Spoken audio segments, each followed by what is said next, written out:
I'd like to call the meeting of the committee of the whole to order. Oh, we gotta do our microphones. Everyone remember to turn the microphones on. We'll start with me.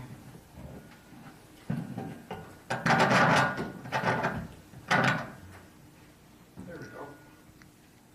At 6:30, we'll start with roll call, please. Paul Dwyer. Here. Sorry, Paul Dwyer. Here. Travis Schulze. Here. Richard Yerington. Present. Sean Zavinsky. Here. John Glenn. Here. Mitchell Kale. Here. Patrick Devine. Here. Nellie Pater. Here. Dean Peterson. Here. The next item is approval of the minutes for March 17th, 2025. I make a motion to approve the minutes. I'll second. We have a motion to approve and a second. Any further discussion? All those in favor say aye. Aye. Opposed? Motion carries. Can we make a motion to do all 7 or all 5 reports, or do you want them separate? You could make a motion to accept all of the reports in one motion. I'll make a motion to accept the city clerk's monthly report, the treasurer report, public works utility, the police department, the parks and rec, and the chamber of commerce. Do we have a second? I'll second. We have a motion to second. Any further discussion? I have questions. Sure. Want them all? One at a time. Okay. Sure. First, for the city clerk, it was mentioned in your report that there was a brief period when the electronic polls went down. Just wondering if there was any follow-up with the company or corrective action or any support from the city that's needed to prevent that from happening again? No, thank you for asking. We did have a period where we ended up going for the poll books, the electronic poll books went down for a brief period, about 45 minutes, where we went to paper, which we have printed for just that kind of a case, a contingency. So we switched over. There was nothing involved with the voting machines themselves, just to be clear. Those are completely separate and are not on that system. So that went, it's just as far as the sign-in process. Was that an internet problem or a glitch on the QuickBooks? We're not 100% sure yet. So the Wisconsin Elections Commission, who I contacted right away, came actually to the city of Tomah last week to take a look at our books, and they are looking over the data right now just to find out what happened. They said this is the first time they've seen it in the state, so they are being very supportive of the city. And Did you say it was the first time or wasn't? it was. It was. Okay. Yeah, lucky us, right? So I will make sure that the council's alerted as to whatever that was. Again, it was just a brief period, and it came back up, and we switched back to the paper, the electronic poll books, and so it went pretty much without a hitch as long as we followed our contingency plan, which we did. So no, I appreciate the support, but the Wisconsin Election Commission has been very helpful. Next question, you mentioned an ETF employee self-service portal launching this summer. What is the ETF employment self-service portal? ETF is the Employee Trust Funds, which is the state of Wisconsin benefits program that all of our employees who have city benefits use. And right now, the benefits are keyed by hand by me. And so they will be going to a self-service, which is pretty common in most workplaces right now. It has been for probably 20 years maybe, but the city is still doing it the old-fashioned way. So the state is moving towards an employee self-service portal where they'll be able to go in and sign up for their own benefits, much like many employers do today. No other questions for the clerk. Public Works and Utility, couple questions. I noticed in your report, is Kirk here? Kirk is here. You mentioned you're retiring May 1st, so just wanted to first appreciate you for all the things you've done for the city. It's often the things that you do well aren't celebrated, and the things that are complained about are often the things we hear about. But I've worked on Public Works Committee for a couple of years, so again, just appreciate everything you've done. And then I do have a question. May 1st being the end date, is there a handoff plan for like the day-to-day operations? Who's going to be? Sure. We're coordinating with Nick right now, and our staff supervisors and our engineer. So we have an office manager in place. I mean, depending upon what discussions are had tomorrow night, so I think it's still open right now, but we're making plans as nothing would change now, so. So from my position as an alderman, somebody typically would bring something to me and I would point them to your direction. Who would that person be in the interim? I would recommend Megan Sweda. She's the office manager at this point. Thank you. I guess to just give a perspective, she would be the person that would coordinate the band, and she can distribute any emails or that to the appropriate departments. Thank you. Couple questions on the police department report. Is Chief on? Chief Good evening, Chief. Hello, how are you? One of the things that you talked about briefly in your report is the ongoing issue with ammunition being found in the public schools bathrooms, is what it sounds like. Just wondering if you could update what the school resource officer is doing to mitigate that, if anything, or if there's anything they can be doing. Well, what we're doing is, we have a presence at the school. Obviously, we can't watch every single area, nook and cranny. It seems to be a, I don't know, you hate to use the word trend, but that's what's been going on. There's obviously when something like that happens, there's a large reaction to it, and the public is concerned, as they should. So it's basically copycat stuff that we're dealing with. The school and the Tomah Police Department have well, quite frankly, it's a remarkable relationship of working together. So the school has put in some parameters that help us investigate that. And of course, we go down there and do what we can. There's juveniles involved, and I'm very limited in what I can relay on juveniles. But the latest one was solved, if you will, and the appropriate charges were referred to the appropriate agencies on the juvenile involved. So, but yeah, it's the school resource program is big. It's huge for us. It has a presence in the school, and again, we enjoy a very healthy and very good relationship with school administration. Is there anything from the city staff or resources that we could do to support? In those particular things, no. Just continue to do what you guys have always done in my tenure, is just support what we do. There's a lot of work that goes into this behind the scenes, and your guys' support is greatly appreciated. Thank you, Chief. Question for Joe, Public Works. In your report, you mentioned that there's been cameras installed at the restroom at Gillette Park. Just wondering if that is a reactive measure, or is it like a Ring doorbell and we have a notification when something is happening, and is it just a deterrent, or is that, are we hoping to catch somebody, I guess is my question. Inside the garage there, so it's not like a live stream to anybody's phone, but if something happens, we can go back and review it, and it's recording, so up to every second, and there's a sensor, and if somebody goes in there, it'll come on. So we're fixing the drywall this week, and we should have the bathroom open up hopefully by this weekend.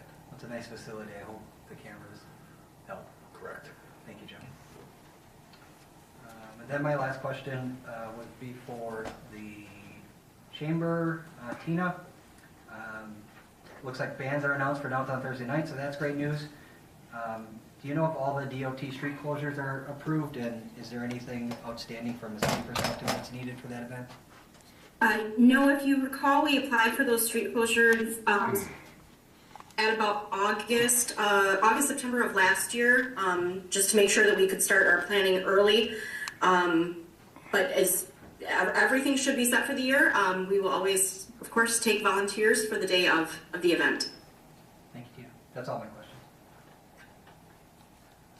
So this was so we were in the discussion part, but do we want any more discussion? I probably should have had a vote and then done discussion, because we have a motion in a second.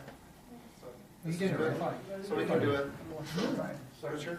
I have a question for Justin. Do you typically watch the land transfers? Turn your mic on. Just touch it.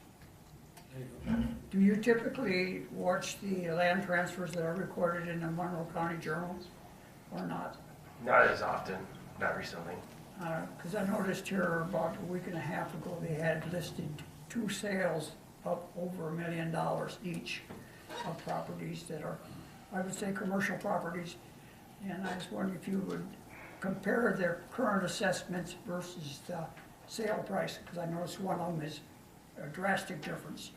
Yeah, because if it was a fair shake deal, I guess you would call it, assessors, all they do is a lot of comparables, and the big part of that is if it's not a fair market. So let's say your property is worth $1.2 million, but you bought it for, it took 3 years to sell, so it's selling for $600,000. That's not a fair shake. So basically, the assessor's going to base it off of $1.2 million. So just to get something sold for what it is, does that mean that's what it's worth? So I think that's, like you said, I'll look into basically, if you can give me the property, like where they're located, I could probably look for you. And the one I'm kind of concerned with is it's sold for more than double what it was presently assessed for. Yeah, same thing. It goes the other way too. So I mean, it doesn't mean the market value is going to increase too. So we wouldn't get more tax base off of it if it's more valued by someone else. I just want to say thank you to Chief Holland for 26 dedicated years of Tomah Police Department. So thank you, Chief, for your dedication.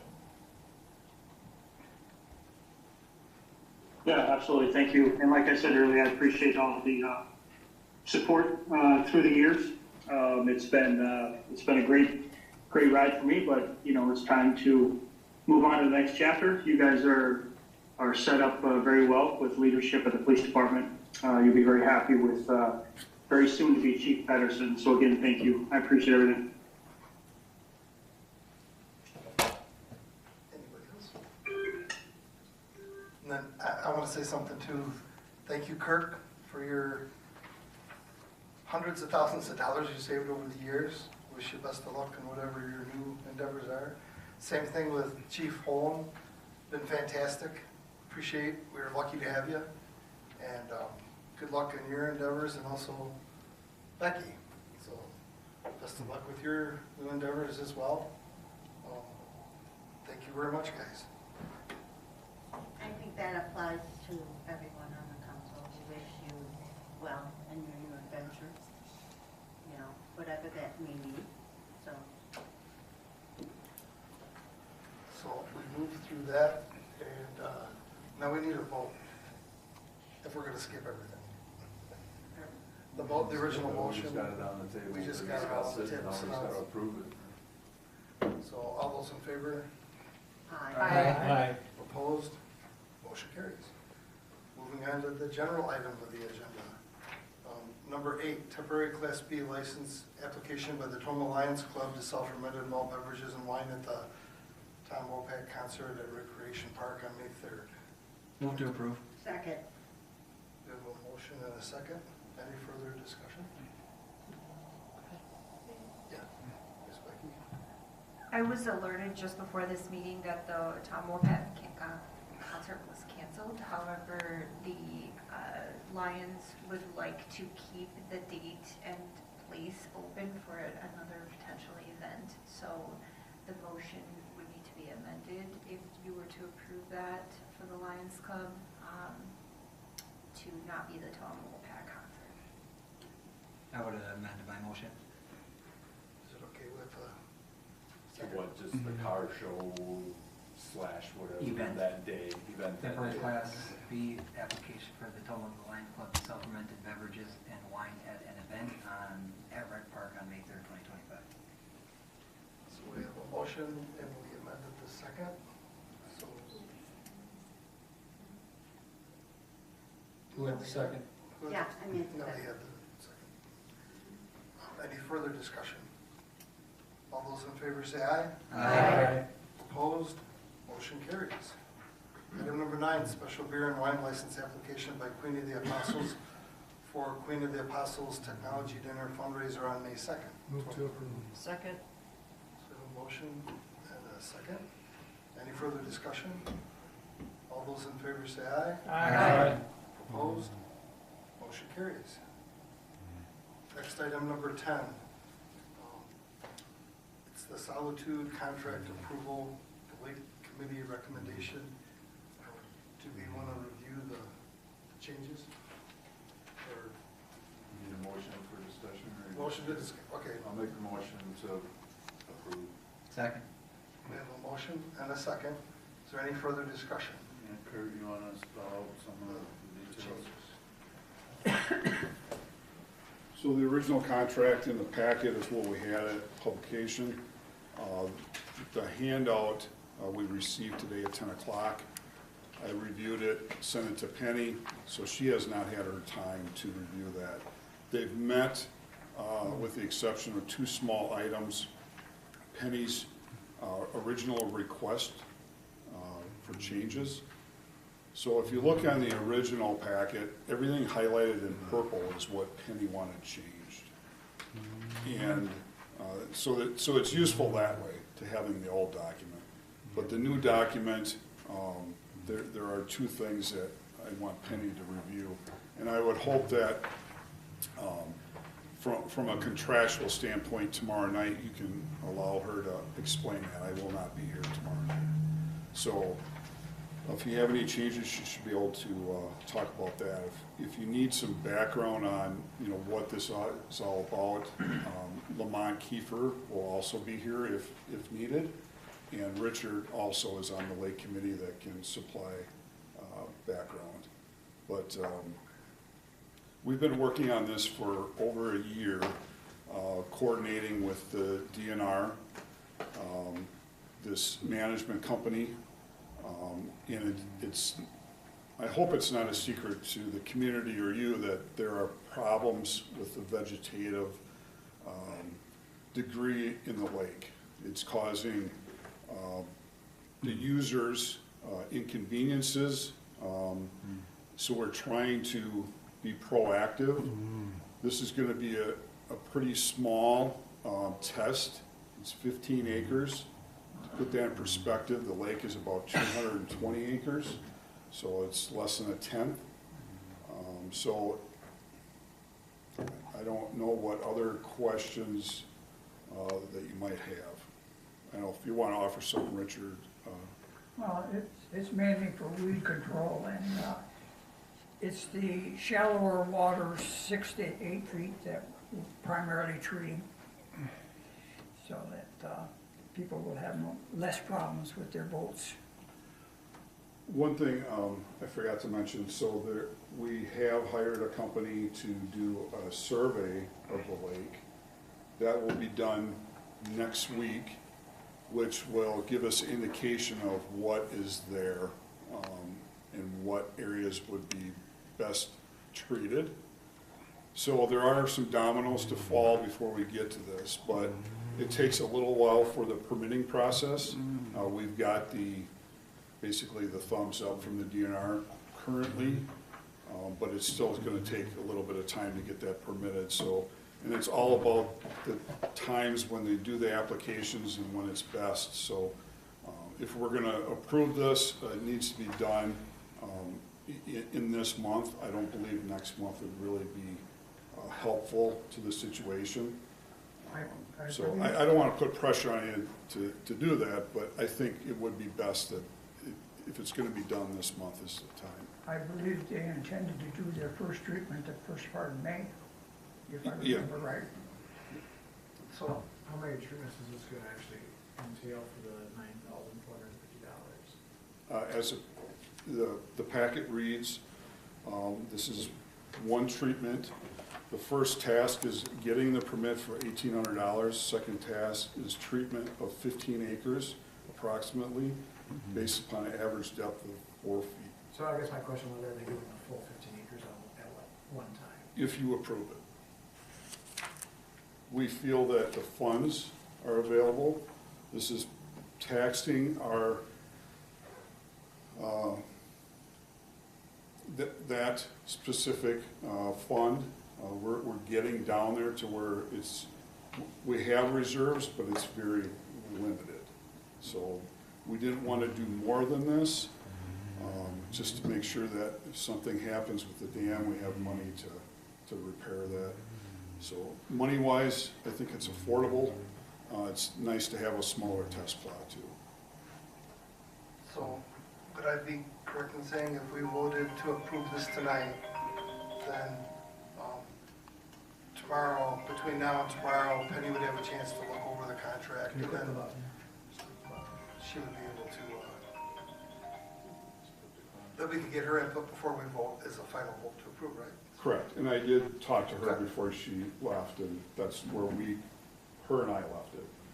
So I can amend my motion to push this to approval for tomorrow night after city council gets a chance to read the contract. And President Glenn, I believe the motion is to push it to council for approval. It's our Yes. it's this body's recommendation for approval, doesn't necessarily mean we have to approve it Yes. tomorrow. Okay. that's correct. Right. So that's the motion on the table. Okay. We have a motion, do we have a second? We did, yeah. We have a motion and a second, so any further discussion? Well, Sure. Well, I noticed that they have exceed $5 million in the clause now. And I noticed that it's different from before, where they just said, I gotta scroll back, I scroll past it. About not to exceed the annual fees charged under the agreement. So that's a large difference from the fee that we had in the report here of the 9,000 plus the 1,800. So I was kind of curious why that got excessive. That was from Penny's recommendations, so it'd be best to ask her on that. That's the limited liability Correct. on It's their part. part of the indemnification. For up to yeah. $6 million Sounds good. if they do something wrong. Gotcha. Ellie, did you have a question? I just want verification on the motion down the table. What is the motion? Can you repeat it? Sure. The motion on the table is motion by Peterson, second by Schulze, to recommend the council approve the agreement between the city of Tomah and Solitude Lake Management. Thank you. Thanks. Thank you. So we have a motion and a second. Any further discussion? All those in favor say aye. Aye. Opposed? Motion carries. Next item, number 11, approval of the GHD contract. So is that we want to wait until tomorrow, because we don't want to approve it without her seeing this, do we? She's comfortable with this next one. These are separate. Well, these are separate. Yeah. Yeah. Yeah. I'm sorry. So, no, that's. Superfund sites. Move to approve the GE contract for monitoring of the solid waste, super sites, Second. Superfund sites. So we have a motion and a second. Any further discussion? All those in favor say aye. Aye. Opposed? Motion carries.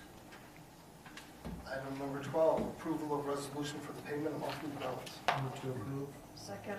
There's a motion to approve and a second by Alderman Zbinsky. Any further discussion? All those in favor say aye. Aye. Opposed? Motion carries. And a resolution, item number 13, resolution for approval to apply for a recreational trail grant. Motion to approve. Second. We have a motion to approve and a second. Any further discussion? The only thing I would recommend, looking at possible changes to the route to reduce costs. So I was going to ask you too, what difference would it make if they do annex that property out there for the school? You gotta use your microphone so they can hear. Because that kind of goes down that way and through that land. Would this proposed site make any difference? I'm gonna have Director Erdy help me out on this one. His group with Public Works came up with this route years ago. We had different wetland mitigations and so forth, so we'll just be the ones applying for the grant, maintaining the trail and so forth, so we'll turn it over to him. So, Alderman Harrington, the route is basically non-negotiable at this point. With Mr. Torkelson, he has put all of his land around that into wetland mitigation banks, and they've carved out this route for that. Now, with the exception of going to a different property owner and putting the route there, that would be an option. But right now, we have that carved out for that, and that's why the route is the way it is. What did you? Down at the end of Hollister there, and, you know, where it connects up toward the house, is it gonna skip everything that might correspond to where the school is? Potentially going? Yeah, I think there's opened, maybe even go down to the next street, you know, paralleling the cemetery. That could change a little bit, but as far as the school, anything going on there, I don't see that impacting it. Okay, I just seen it was going down Hollister and then got down to that corner where. That's open, so I believe we're applying for the first half of the trail right now, which would come out to the highway, and then after that, it And would if we reset. redo Hollister, we put sidewalks in there, is it gonna be much different than a walking trail? I mean, do we need to spend the money? No, I don't think it'd be any different. We would probably see some of those sidewalks utilized. We have that on East Brownell. So it probably wouldn't be a duplication in there. So we could probably get rid of that last mile there down Center Street in Hollister, because that would all be sidewalk if we redo that on the road. Yeah, like it says in the packet, this is a proposed, we haven't spent any money on engineering or the final design, and that being part of the cost with this proposal. Right now, what we're looking at, in order to apply for this DNR grant, the council has to pass a resolution that we're, in good faith, we would have the money to match or complete the project if we're awarded the money. So it's not even to say that we're gonna get the money, but as you see in the capital projects, 5-year plan, we don't have the full amount, so this would help us get to the full amount, because obviously times are tough with capital projects, so we're gonna need assistance to do a big project like this, so that's why we'd like to apply for the grant with the DNR. Similar to the Winnebago Park project we did a few years ago, we got that nice grant from the DNR as well to complete the project, and we match funds through city capital projects, grants, donations, so this just allows us to try to find the complete funding for this project, and with the engineering and the final design, we can look at all the questions we have tonight, but this is just giving us a resolution to apply for the grant, which is due May 1st of every year, so. How much is the grant up? The grant can go up to 50% of the project. And what we'd apply for is in there, the $950,000 was the estimated cost, because you gotta show estimation when you're applying for the grant and all that stuff, so. And with our capital projects, we had for 26 allocated, you know, and that's not final either, because that's every year with the budget to what we're gonna borrow for projects. That's at 635, so we'd be applying for 315,000. It's a 50-50 matching, but working with Town and Country Engineering, who will be helping us write the grant or apply for the, each year the DNR has a certain amount of money in their funds to give out, so if we went for a full matching of 450, right now we don't think we would get that because they don't have that, so we felt comfortable with the 350 and hopefully we get that. And that's not to say we can't keep applying every year as well, so. Is there a plan to probably put a, one of those pedestrian crossing signs where it crosses the highway there? That all can be discussed too when we finalize our plans with engineering and so forth, which is in the cost of the grant.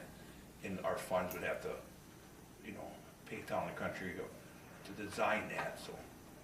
But we can't get there unless we have the money, so this is just helping us offset the cost. On that crossing, I've been talking to the DOT. We just had a meeting for that, improvements on Highway 16. And in those discussions, there'll be a kind of a center turn lane, but in that area, it won't be a turn lane, it'll be raised. So it gives people a landing. So when they're coming across, it gives them a place to have protection, so to speak. And that's what the intent is for that crossing there.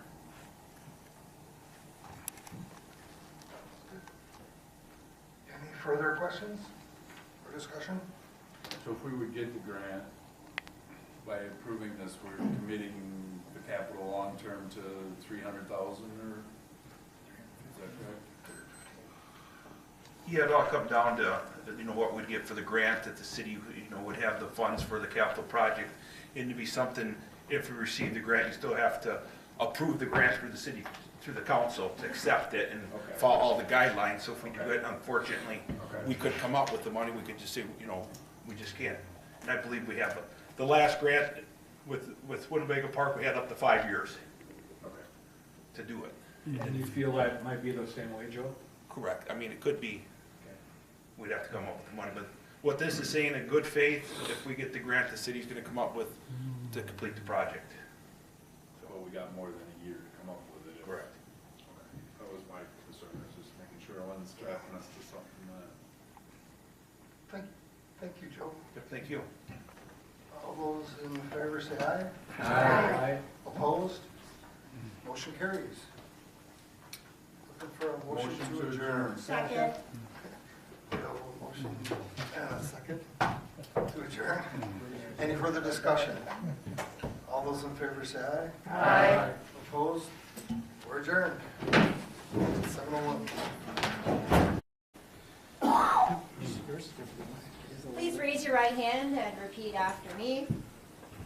I, say your name, I, Travis Schulze, having been elected to the office of, have been elected to the office of District 1 Alderperson, District 5, in the city of Tomah, Wisconsin, in the city of Tomah, Wisconsin, do solemnly swear that I will support the Constitution of the United States do solemnly swear that I will support the Constitution of the United States and the Constitution of the state of Wisconsin, and the Constitution of the state of Wisconsin, and will faithfully and impartially discharge the duties and will faithfully and impartially discharge the duties of said office to the best of my ability, so help me God.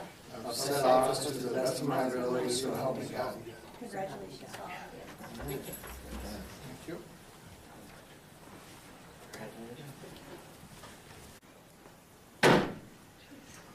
We're going to call the meeting to order at 6:30 on Tuesday night of the City Council. We'll start with Pledge of Allegiance. I pledge allegiance to the flag of the United States of America and to the republic for which it stands, one nation, under God, indivisible, with liberty and justice for all.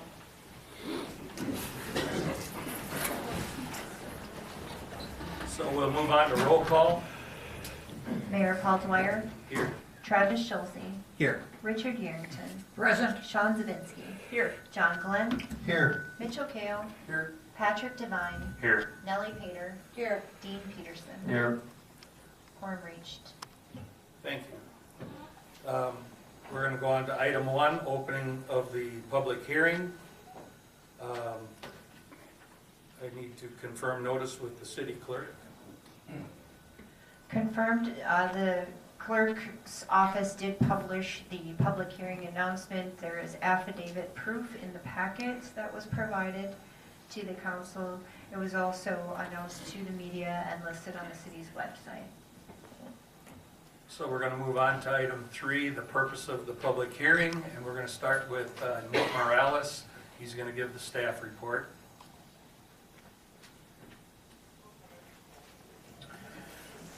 So included in your, included in your agenda packet is the staff report. It is largely unchanged from our previous city council meeting with a discussion on this topic. To recap for this evening, there are 2 issues that the council will vote on, 2 separate issues. The first one will be Tomah Area School District's request for a comprehensive plan amendment to the future land use map. That is the first item. That item requires a public hearing. So the public hearing we're about to have is specifically pertaining to the comp plan amendment. The second item that the council will vote on tonight will be the petition for annexation. in accordance with Wisconsin State Statute 66.0217. This is an annexation initiated by the property owners, and it is a direct annexation by unanimous approval method, which means all 100% of the property owners requesting the annexation support the annexation. That does not require a public hearing. You will note in your agenda packets the voting requirements for each measure to pass. For the comp plan amendment, it will require a majority vote of 5 out of 8 votes.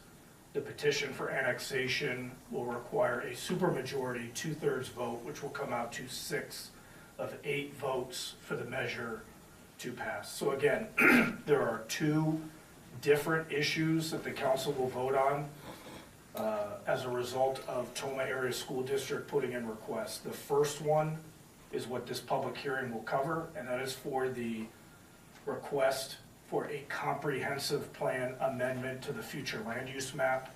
And then the second item will be the petition for annexation, which will not be part of this public hearing. In the staff report, you will also see that the staff does recommend to the governing body that your vote for the comprehensive plan amendment be considered in the context of your vote for the petition for annexation. It is reasonable to assert that one supports the other. And so if you do not intend to support the petition for annexation, please consider that as part of your vote for the comp plan amendment, and vice versa. If you do support the petition for annexation, then please consider that when voting for the comp plan amendment. There are several advantages and disadvantages which are listed in your packet. And pending any further questions from the governing body, that's all I have for the staff report, Mr. Mayor. Okay, thanks. Now we'll move on to the school portion of it. Dr. Hanson?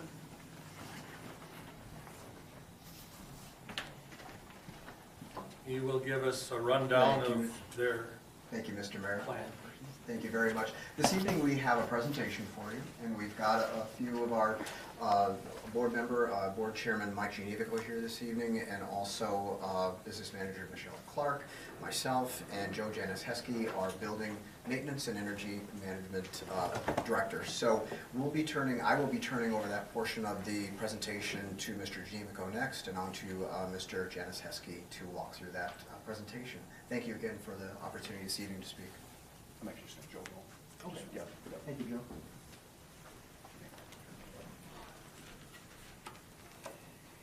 Good evening, everyone. I partially requested this from our angle just to try to elaborate on some things that I heard through the last meeting and moving forward. So just a quick introduction, my name is Joe Janiszewski. I have long ties to the city of Tomah. Mr. Peterson, I know your daughter Annalisa for a lot of years. Mrs. Pater, I was friends with your daughter in high school. Mr. Mayor, I graduated with your son. And Mr. Glenn, I also graduated with your son. So does that matter for the purpose of this? Maybe, maybe not. I just want to reiterate that my outlook is for the Tomah School District and the city of Tomah. So I wanted this to be an overview of the buildings, not necessarily tied to the land purchase. However, obviously, the purpose of tonight's meeting is the land purchase, so you can infer whatever you want from this, but my intention of creating this document was to provide clarity for all of you as you consider everything here. So, all right, so starting off, just the title page, what are we looking at here and what do we want to do? So, things to consider. Currently, the Tomah School District operates 13 buildings. We had a referendum that did not pass, and obviously the land is in front of you tonight. So, in my opinion, as my professional opinion, as I work for the Tomah School District, for the Director of Buildings and Energy, is what's the 5-year plan, what's the 10-year plan? That right now is up to, with the referendum failure, that's up to the school board to decide and to tell me what I'm supposed to do. I can provide suggestions, I can provide insight, and I help provide costs. We worked with several people through the referendum process to get estimates on some of those things. Some of them we can estimate, some of them are very large. Most of our buildings have expressed various needs. So over the course of the last 5 months since the referendum failure, we revisited every building. Every principal's been in, reported to the school board. Some of the things that we're looking to address. So we have space issues in most of the buildings. What do we need? What do we need? What can I provide for them to alleviate some of that issue? Some of these questions I pose in this, and you can read that as you wish. Do we want to decrease services? Do we change schedules? One of the things that we floated was moving 5th grade to the middle school.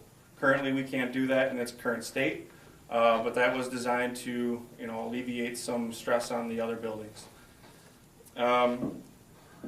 We are not, in my opinion, a lot of the terms have been floated around of deferred maintenance. I don't subscribe to that. We're looking at the cost of life cycles of our buildings. So what does that mean? Cast iron only lasts so long. All of our buildings, with the exception of LaGrange and the middle school, have cast iron as their sanitary sewer.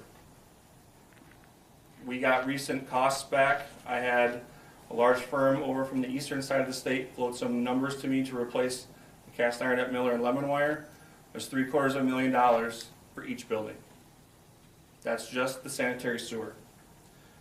The HVAC life cycles, the last building referendum that was passed in 2008 was done to add air conditioning to all of the elementary buildings.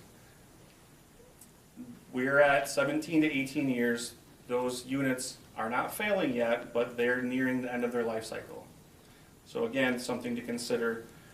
The rough idea to replace one building is approximately $1.5 to $3 million each. Tuck pointing, we do that periodically as we need, and elevator replacements. Several of our buildings have them, only the middle school and the high school do. Most of them are original. I can't tell you what it costs to replace one, but it's not going to be cheap. Some of the things to consider as we talk about space. If we add on to a building, we are eventually going to, or could potentially trigger the removal of our grandfather clause. Meaning, we could have to add sprinkler systems, and we could have to bring up the entire buildings to ADA access. Currently, we get around some of that, not that we want to, but that's where we are, as part of when they were built and when they were put in. Also, elevator requirements. Currently, we use the basement of Miller. Miller does not have an elevator. Those kids are required to use the stairs to go up and down in order to do that, and to access that space, sorry. This is something I don't know that a lot of people know. We used it in our referendum as part of an informational to the public. You may have seen it, you may have not. Sorry, next slide. So this is the community hours that the Tomah school facilities are used. So you can read through community for-profit, nonprofit, the city of Tomah, Park and Rec, and youth clubs. These total about, forgive my math, hold on, I think it's 4,013 hours.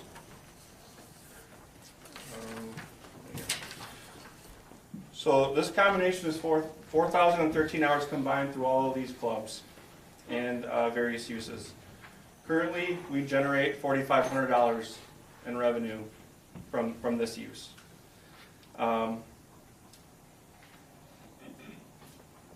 I think it's important, speaking as a community member and a longtime citizen of this area. I'm not a citizen of the city of Tomah, I'm of the town of Tomah. But it is important for our kids to have youth clubs, the city of Tomah to have Park and Rec, Women's League Volleyball, men's basketball, and all the above. It is not my intention to say that we need to get rid of those things, but if we're going to continue this current trajectory of use of the school facilities, I do think it's something that needs to be considered as a community of how much we're willing to use our school facilities in order to support these things and have a real conversation about what that means. Next slide, please. Currently, we work very well with the city of Tomah, in my opinion. I've been in my position for 5 years. I was 5 years in maintenance prior to that. I get along great with Mr. Lease, Kirk, Mr. Adler, Chief of Police. Congratulations, by the way. I don't think I've seen you since. And we need to continue that, in my opinion. It is logical that sharing a tax base that we all get along and maximize our constituents' dollars to the best of our ability. So I do want to make sure that I stress that that's important moving forward. I've listed a few things on how we share facilities and how we share a reciprocity agreement with each other. The high school plays at a city field. The city hosts a wide variety of events at the high school, basketball, pickleball, etc. And upcoming, if you're not attending, you should, is the Chamber of Commerce Job Fair at the high school. It's a great opportunity for kids to get in front of, have some real life experience with that, and we thank the Chamber for helping out with that. Moving on, the next few slides are kind of, you'll probably recognize them, they're from your long-term planning commission map. I just got just reference pages for where you can find this if you're looking for it. The current property that you're entertaining is listed as planned neighborhood. This map has a lot of planned neighborhood on it. I don't know necessarily where the city's at in the planning of this or any acquisitions. However, keeping in mind that any additional housing in this area will put stress on our schools that are already full. And I hope that moving forward, there's some real dialogue about how we can provide the best space and the best education for Tomah and how we can continue to work together through that. The next page, 11, moving on to the next one, is just a snip of one of the things in your plan about helping us plan how we can best serve Tomah. And you can take away from that what you will, but I thought it was important to emphasize that this is in this plan also. Again, page 13, a lot of the same. That we look forward to working together with the city as you move forward with your plans. Moving on again, page 39. I assume this is kind of a catch-all. I just wanted to point out that Section H is institutional, whether that's a school or a hospital. It's a little hard to tell in here. But as you plan your neighborhoods, I hope that we can, I think I've said it a few times, that we're pretty full. And so any planned neighborhoods should take into consideration the placement of schools where those kids may end up going to school, and how we can work with you to support those neighborhoods as you move forward in your plans. Next one is from the appendix, page 48 too. Your survey indicated, and I think we heard this a lot through our referendum process also in our planning meetings, about the informational portion of it, was that the city residents, school district taxpayers really look forward to using or building a facility where a pool came up a lot. An indoor pool, we heard that so many times. I lost count. Indoor pools are expensive to operate. It wasn't in our initial plans. But this is from your planning commission, is the action item to build a multi-purpose indoor recreational facility. I think that is probably important for the city to do moving forward. However, I just would like to reiterate that right now, this community is using school facilities to do so. We enjoy that. I think that creates it gets people in our buildings, it gets them to see some of the things that kids are doing on a daily basis, and at the end of the day, it supports Tomah. So this is not a knock on that, but as you move forward, if this is going to be in a future plan, that if we can look at a reduction in use of our facilities, it would help us in planning our facilities and how they're used. So important to know. Finishing up, next slide please. This body has a joint city school planning committee. I took a screenshot of the people listed and the last time a meeting was held. As you reorganize and move forward, I do think it's important that this committee be reassembled or reconvened so that we're all on the same page. Whether that includes me or whether it doesn't, I do think it's important for our board and your board to be on the same page so that we can best, or do what's best, us employees, me specifically, can do what's needed in the best regards of taxpayer dollars moving forward. Lastly, just kind of summarizing, there are numerous areas that are identified for future housing, and I kind of explained that. Next slide, please. How can we ensure, things to think about as you guys go through your planning. The Zastapole Farm is listed in your future housing. There's a lot of areas to the north of town that are identified as future housing. Is to take into consideration where our boundaries are and as it relates to those schools, because that will matter as families move in. We don't have the ability to say no to someone coming into the school. If housing is created, we have to take those kids. So that's an important thing to consider moving forward, that we want them here, we want to work with Tomah, the city council, to do that, but that's something to consider. If a large development is made, we want to make sure that we can provide services for those kids and those families that are coming here. That's important. I outlined the recreational facility. You can read through that as you'd like. And the last one is, it was something I already said also, is how long our facilities will not last without some serious consideration of use moving forward. That can mean a number of different things. It doesn't need to mean the purchase of land. What it may mean additions. It may mean gymnasium upgrades, as well as outdoor activities. There's been discussion about, we have land. I believe that was brought up at the last meeting. Why haven't we built there? I don't get to make those decisions, but I do think you need to consider from the city standpoint that if we are going to build at any of our facilities that or current lands that we have within the city limits, that would be LaGrange, that would be potentially Lemonwire or Miller, and also the Steinhoff property. As we look at LaGrange, if we need to add on to that building, we're either going to remove a bunch of playground or we're going to remove baseball fields. That's the only way we can do that. So if we do need to do that, it'll decrease some stuff for youth baseball. We don't want to do that, but again, these are long-term considerations that will need to be considered as we move forward. Again, it's not my decision.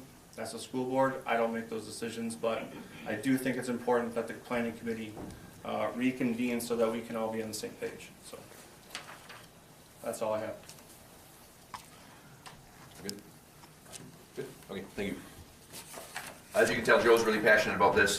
He's put a lot of time into this, and if you wanted to, we could talk for hours about it. But first of all, I just want to thank you all for your time, for being here. Congratulations to you that got reelected, and I appreciate what you do as you sit up there.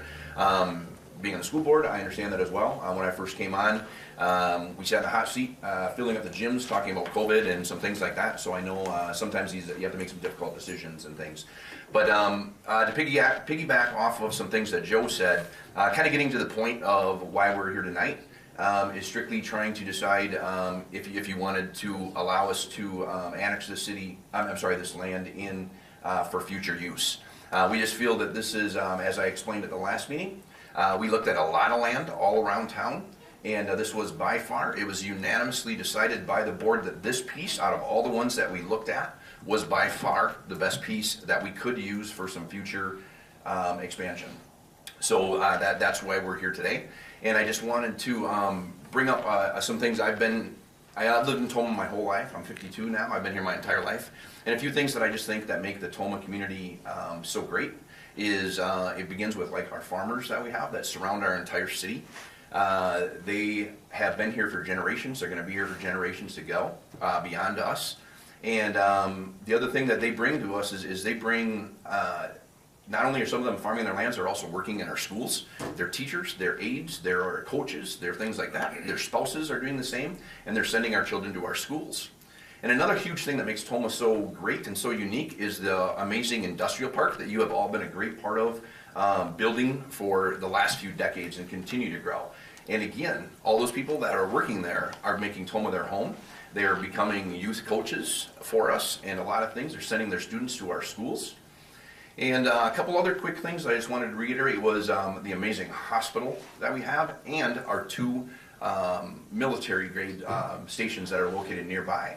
Now the big difference that comes with those is people get to choose which hospital they're going to apply to, where they're going to come, which doctors are going to come and go here, or where they're going to choose to go other places. Our nurses, our lab techs, are all the other people. And the same kind of goes for our military bases. When they come and they get based here, they can decide. In a lot of cases, they can decide where they want to make home. Do they want to go west and take all their money and live in the houses and things over there, or do they want to come east?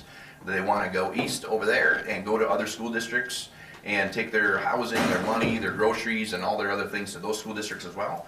And I think when it really comes down to a lot of people, when they decide where they want to make their home, no matter where it is, wherever they're living, one of the biggest things that they want to know is if the school district is really supported very well by the city and by all the other people. So I just think it's very important to keep in mind that the city and school district communication and working together is very important to the future growth of Tomah. As Joe said, I would love to be able to get that joint commission going again. We have not done a very good job on either of our parts by enacting that. I would love to get that back together so that we can continue to communicate together and work toward just making Tomah, helping it grow and be the place that we all love to call home. So just thank you very much for your time and for your consideration, and we'll talk to you soon.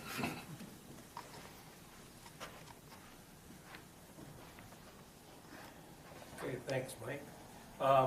We'll move on to we'll open the floor to public comment. And in the City of Tomah public appearance policy, it's state your name, your address, in 3 minutes. And I will call you in the order that you signed up. First is Vaughn Keel. 3 minutes. Vaughn Keel, 16083 Herring Road, Tomah. Okay, the school board has lost trust in most of us. First question was sent out to see if there was support to build a high school. 14,000 questionnaires were sent out. 12,202 didn't even return. Of the 1,798 that came back, there was no support for the big high school.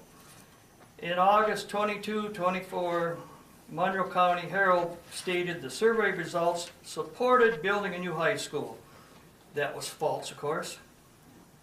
The school board voted 6-1 to place a referendum on the ballot at the expense of the taxpayers. The referendum has the same high school that was already turned down. Also, the land was on this referendum. Referendum failed big time. Mike Hansen said we're back, and the majority of the school board went to buy land. The Bailey property was voted on again at the annual meeting. 74 votes said go forward with the purchase of land. At the annual meeting, one of the Bailey family stated no one else was willing to sell their land. At the regular school board meeting, November 18, 2024, the majority of the school board approved the purchase of vacant land, they said. The Bailey property is not vacant land. At the November 18th meeting, the school board also gave Mitchell Hansen or Mike Hansen, whatever name he's going by, full power to purchase land by any means he thinks is necessary. At that time, the school board president asked, how would we pay for that? And Mike Hansen says, we have 2 million sitting right here.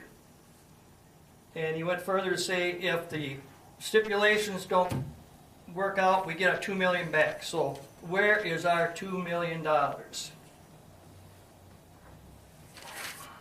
The Tomah School Board has closed door meeting after closed door meeting to keep the public in the dark. The public has not been allowed to see the contract conditions between the Tomah School Board and the Bailey property. We, the public, would like to know what the stipulations are on this contract. Maybe it'll end this tonight.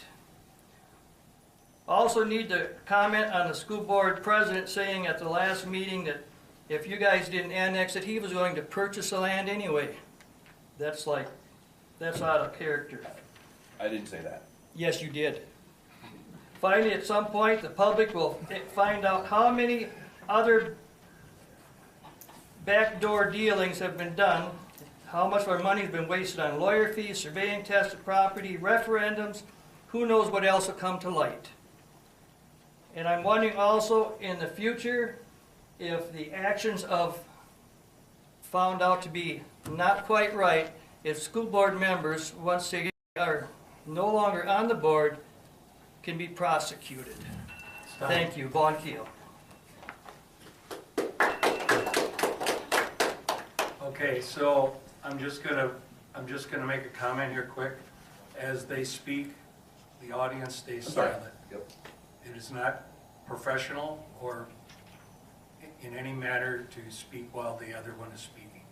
So we'll move on to the next one, is Rick Murray. State your name, address, and Good evening, and thank you for allowing me to speak a little bit here. My name is Rick Murray, 517 North Avenue in Tomah.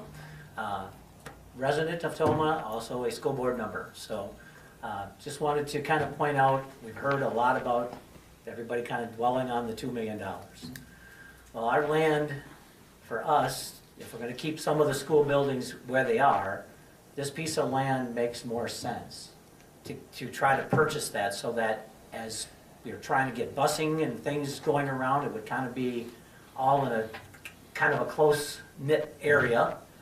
And, you know, it comes down to, it's for the betterment of the city of Tomah. And you guys, as the council, I would think you're looking to improve the city of Tomah, having us be able to get some of these buildings built. We're not going to be able to do the grand poobah that we were wishing for, but we've got to start somewhere. And we need a piece of land, because that was what everybody wanted to know early on, is where were you going to put this? So we're asking that we can get this land. We can then say, okay, how are we going to proceed going forward as we progress with what we want to do next? We've got it, you know, people are saying we can put additions on lemon wire and things like that. I don't think it's feasible because of the river that's over there. I think it's considered floodplain and all of that kind of stuff. So, I mean, we can't just keep putting additions on in places that it's not going to be able to happen. So we've got to hopefully proceed with this, get us so we can become, you know, get the joint groups going, the city and the school, and working together to better the community with updated schools and for our children and grandchildren down the road. So, thank you. thanks, Rick. The next one on the list is Sue Bloom.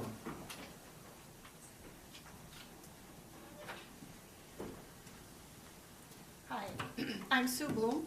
My address is 16778 Hoover Road.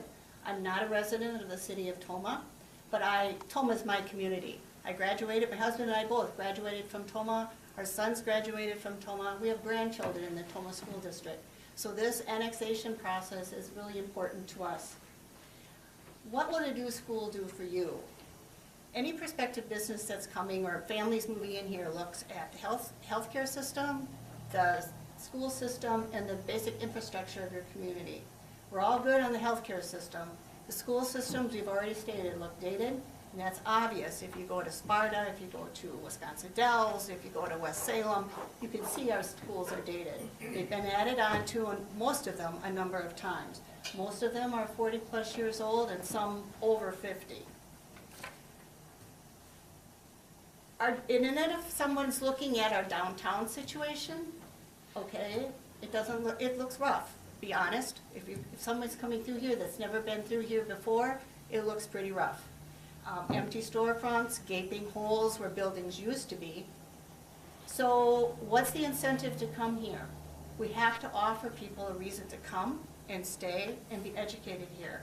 A new school would be a long way to show the people that we are willing to make an investment in our future of our city, in the future of our school.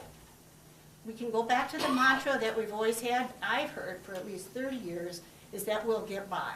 We always get by. And we've gotten by for a long time, but time's running out on that. And we have to start to make some investments to improve ourselves, improve our city as well. Thank you. Thank you, Sue. Next is Mike Geneva. Yeah, I was not sure I was gonna be able to speak at the earlier part, so I did not need to speak again at this time. So and I apologize, I should not have spoke up. When I get falsely accused of that, I was just very hard, so thank you. We'll move on then. It's Eric Devine is next.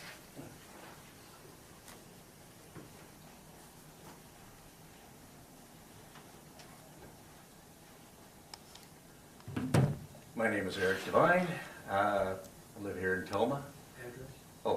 Okay, 413 Nicholas Street.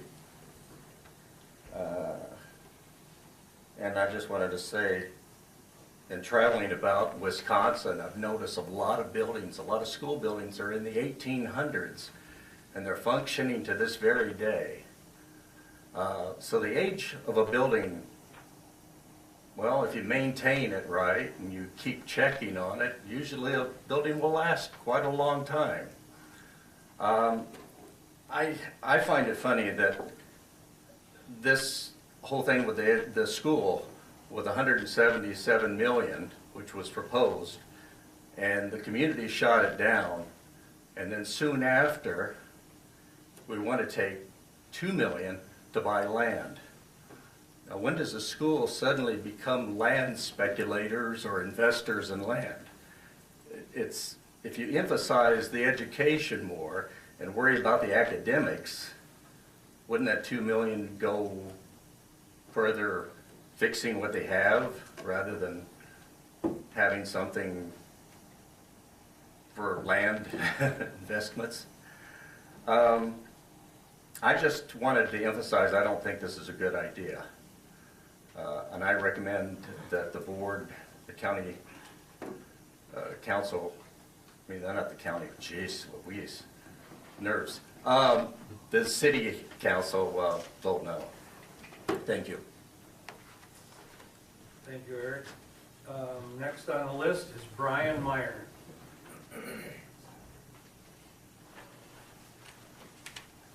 Thank you. My name is Brian Meyer. I live at 202 View Street, Tomah, Wisconsin. I'm a 1978 graduate of Tomah Senior High School. My wife graduated in '79.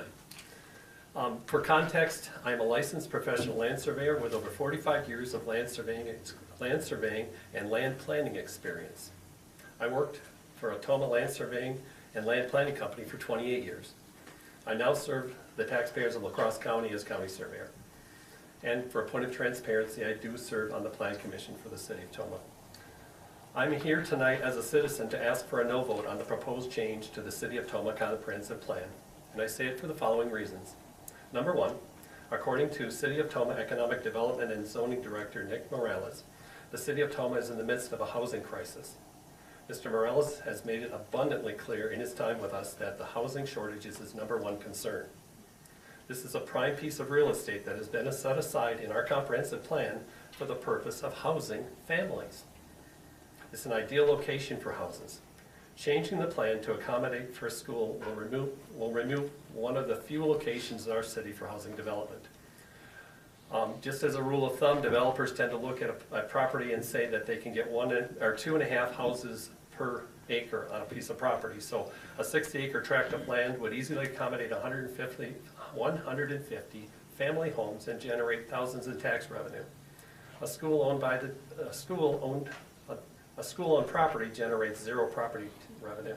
150 homes certainly would not fix all of Tomah's housing shortage issues, but it would go a long way toward that end. Reason number 2, the date on our current comprehensive plan is July 16th of 2024. It's less than 10 months ago.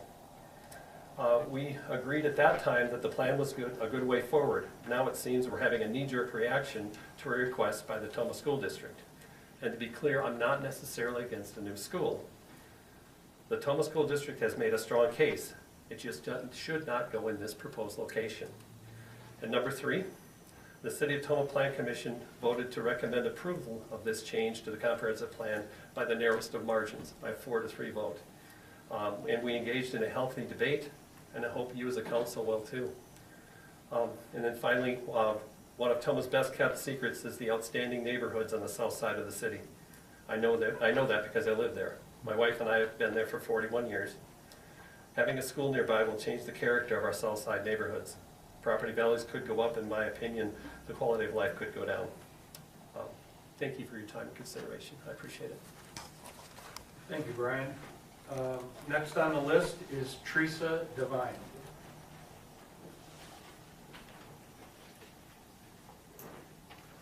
Teresa Devine, 413 Nicholas Street. I'm just here as I'm a school board member, just to be transparent, and but foremost, I am a citizen of the city of Tomah, and I'm concerned about the buying of the property and how it transpired to get this far. After the citizens, I've had many constituents, my constituents coming to me, telling me, please do not allow this to go through. Please, could you stop this? Can you do this? And sending me messages through any way of communication on many occasions. And so I speak for them and asking for a no vote on your by you concerning this. It's not that they don't think that something needs to be done, because we all agree that something has to be done with our schools. But it's the manner and the cost. And right now, with our economy the way it is, they're saying no. And it was a 2-to-1 vote, and they thought it was done at that one election. And that is why many did not show up to the annual budget meeting, from what I understand, from what constituents have told me.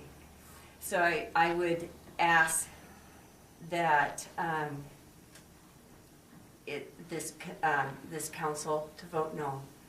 And I would like to have that committee reinstated, the one that I'm supposed to be on, and I think another council member is supposed to be on, so that the school district and the city can join together and work together and find some answers and solutions to both the city's issues and the school district's issue, because it's a joined problem.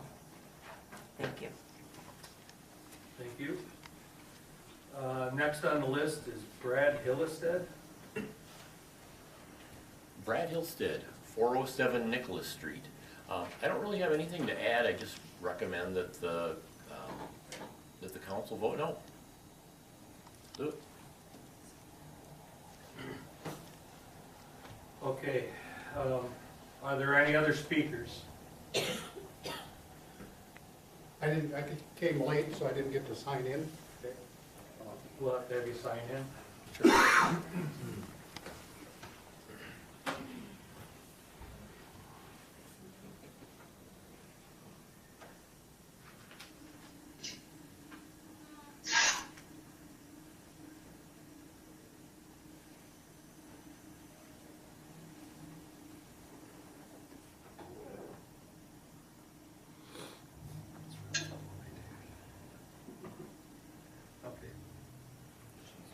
State your name, address. My name is Ronald Stanek. My address is 511 Collin Drive, Tomah, Wisconsin. I've been a resident here in Tomah for I guess about 2.5 years. We moved into the Lakeshore Landing Edition, which is mostly retired or semi-retired individuals who are on Social Security or pension or some other type of income or very minimal income. And naturally, what concerns all of us is tax base in the city. As you know, the taxes have gone up substantially in the last couple of years due to reassessments, and the cost of building homes has increased that tax very dramatically. I also am a licensed state of Wisconsin title agent, so I do review information for owners and mortgagers on property, and so I know the values, how much they have actually doubled in the last 5 to 6 years of new construction.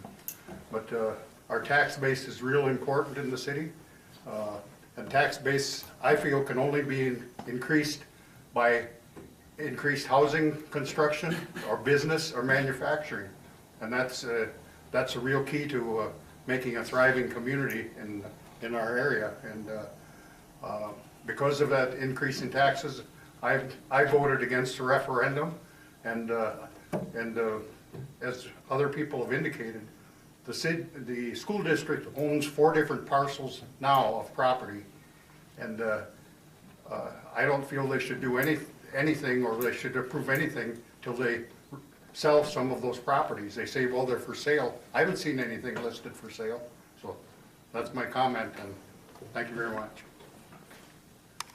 Thank you. Is there anyone else who would like to address? I wasn't planning on it, but I'd like to if I could.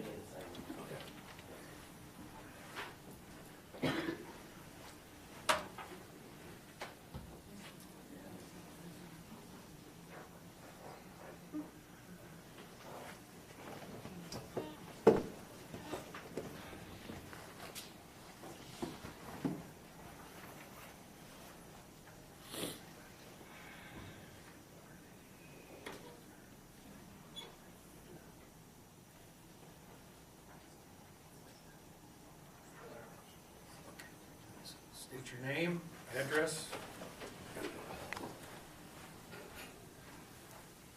Daniel Krigo, 214 North Lawrence Avenue. I wasn't planning on talking tonight, but as I was listening to the speakers talk about the land, I heard him talking about the referendum, and I want to remind that we are not voting on the referendum. We are voting on the future possibility of the land. We're not talking about what the land is going to be used for specifically. We don't know. It is about rezoning and annexing of the land, not a referendum. All of that is yet to be decided. We don't know, but this is a step in the possibility of that to be able to happen. So, thanks. So do any of the people on Zoom want to speak?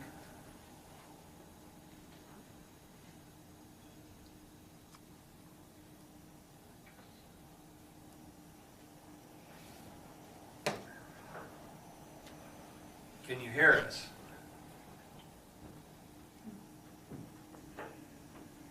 Yes, I can hear you, and no. Thank you. Thanks. Full Monter, no, I do not want to speak. Okay. If no one else wants to speak, we will close the public hearing. I need a motion to close. So moved. Second. No? I move to close the public hearing. Thank you. We have a motion and a second. All in favor? Aye. All opposed? Motion carries. Item 7 is ordinance adopting comprehensive plan. First reading. I need a motion to waive. Make a motion to waive the first reading. Do we have a second?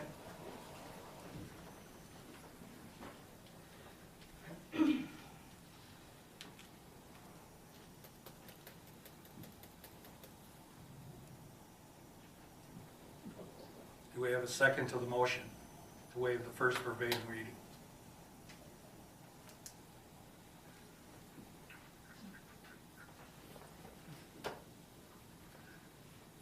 So what do you want to do? You want to read them?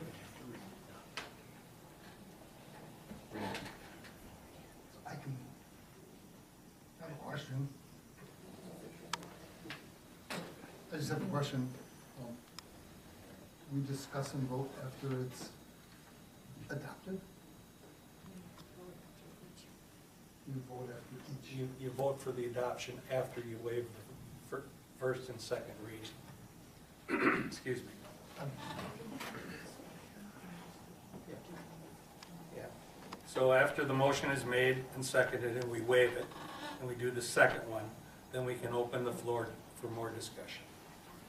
After the first one, excuse me. I make a motion to waive the second reading. We got to do the first. First reading. I'll make a second to the motion of the first reading. Okay, so we have a, Second. we have a first by Alderperson Schulze and a second by Alderperson Glenn to waive the first reading. Is there any other discussion? If there's any discussion to be had about it, now is the time to do it. I have something to say. That's just a motion to waive. So Yeah. that's all you're debating, is whether to waive it or not. Okay. So it actually would go, the discussion time would be the adoption. At the adoption point, yeah. Okay. So, all in favor? Aye. All opposed? No. Sure. Roll call vote. Alderperson Peterson? Yay. Nay. Oh, nay. Yay. No. Yes. Can you just, Glenn wants to, Yes. is it Vincent? No.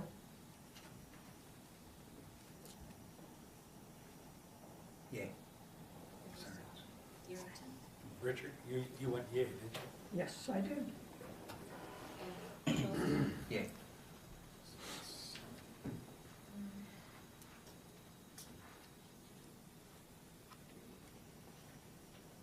That's 5. you? Motion carries.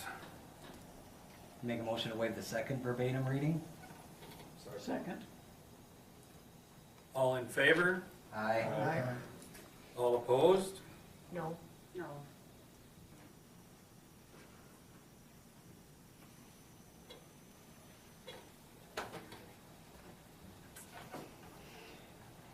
Motion carries. Now we'll move into the adoption part. So we'll need a motion to either adopt or to deny.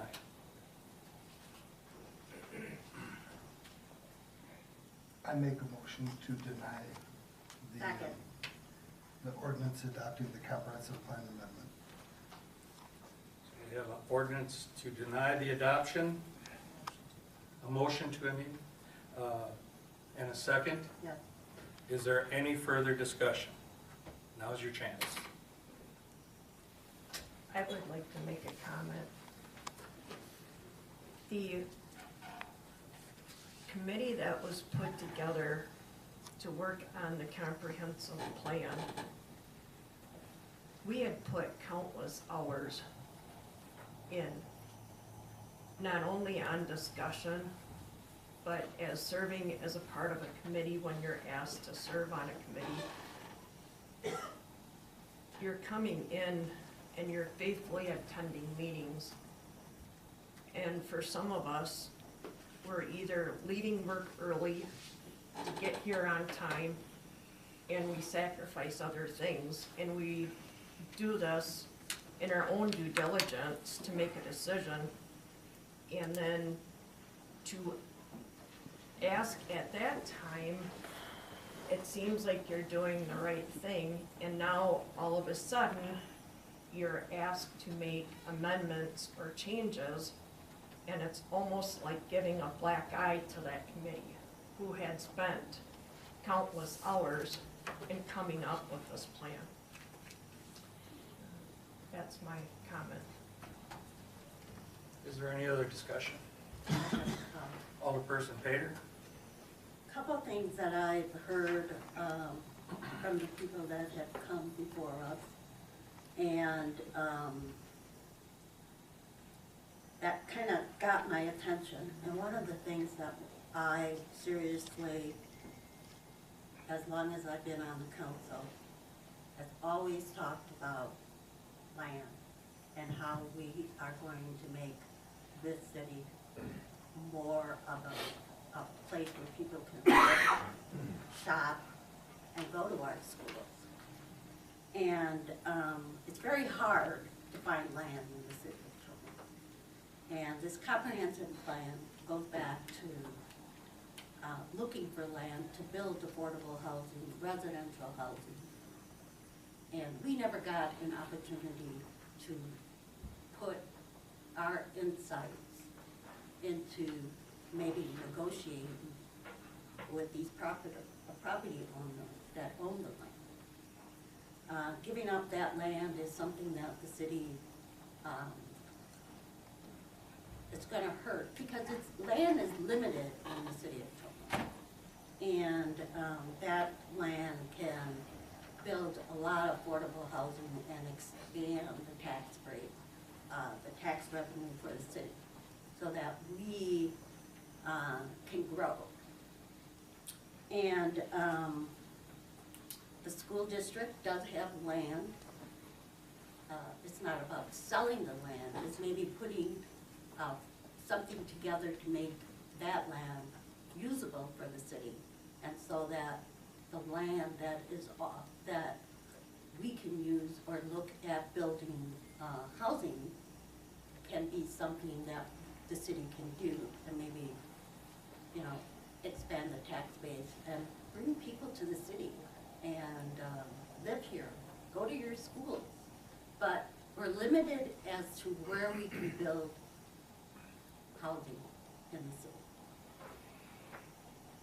So it's very important to me as a council member and and I'm talking all, not just my district, but other constituents in everybody else's district, to look at ways to build this city up. And the one person that really got me was Sue Bloom, which talked about our downtown and how it looks. Bringing people to our city to live is something that we need to do. And it's not about building a new school. It's about what the city can do to bring more people to live in our city, so that we do have a tax base and we have people that will come to the schools once it's being built, wherever it is. But that land was never really, the city never really had the opportunity to negotiate. And I know that the city, the school district has some kind of agreement with the property owners. It's not set in stone. But I wish that the school board and the city can work together and maybe look at a way to make your school and us to build affordable housing for the city. That's all I have to say. Alderperson Yerington? I agree with Nellie, Alderperson Pater, to get it correct, I guess. One of the things that we have to look at, and from my point of view, is that's one of the last pieces of large potential residential property that has fairly accessible water and sewer. Most of the other properties of any size would be expensive to put water and sewer to. For that reason, I would vote no on this change in the comprehensive plan.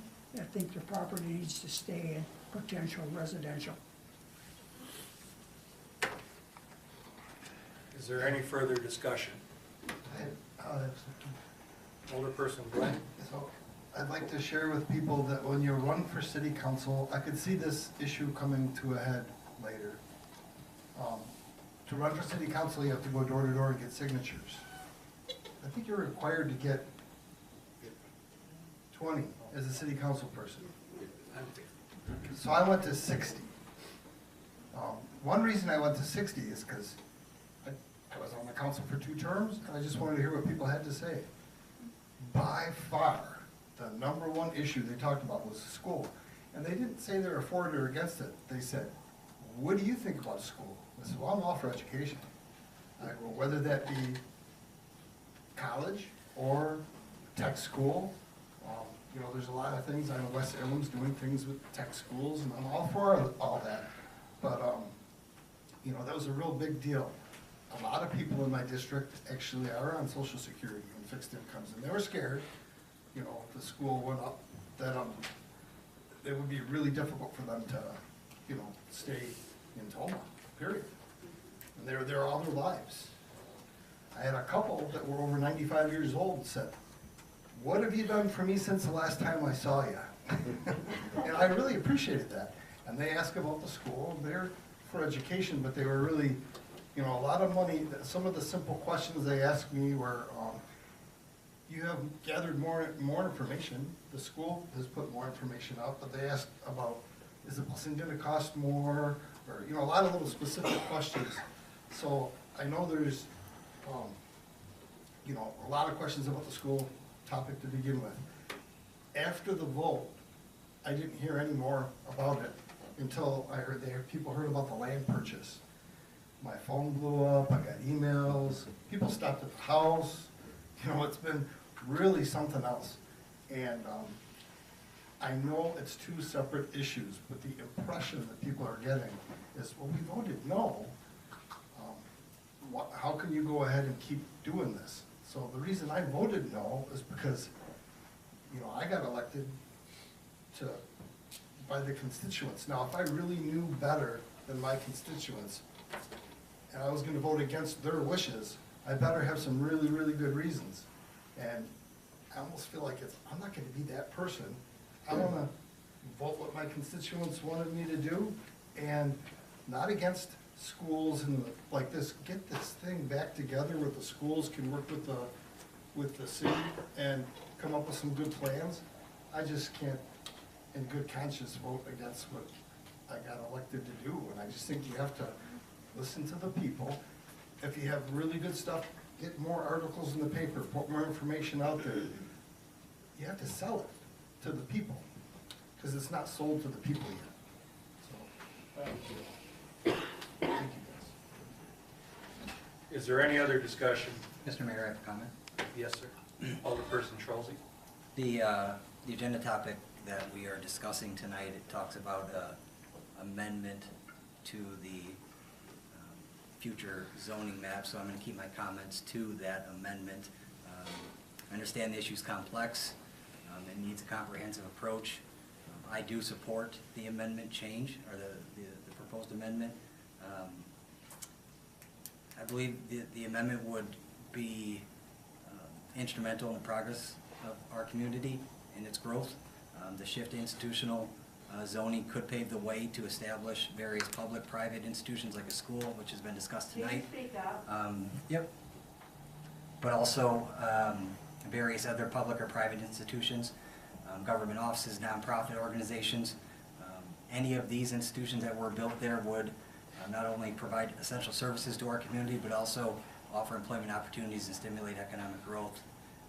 Institutional zoning is by far more flexible and adaptable to the changing needs of our community. We consider should be considering the broader implications of a potential school in this area. Beyond providing critical community service, it can also indirectly stimulate the local economy, and that's been talked about several times tonight. It can also serve as a motivation for developers to invest in our area.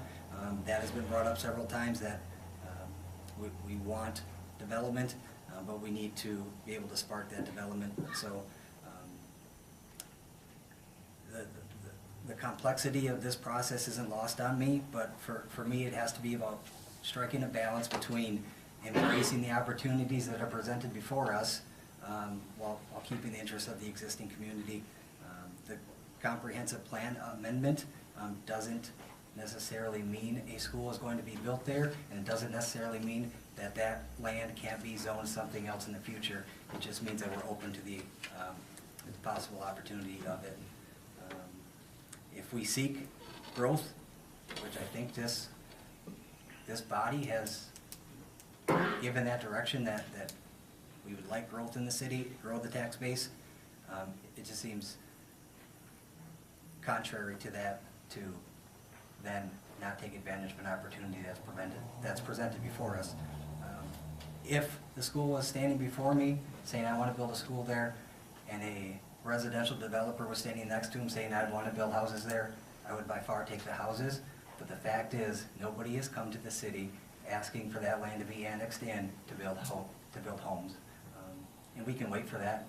We might wait for that for 20, 30 years. We have an opportunity before us, and it seems like we're letting that slip away. That is all. Okay, is there any further discussion? I have one more thing to say. Alderperson Glenn? I should also, on the planning commission and everything, affordable housing has been the #1 topic.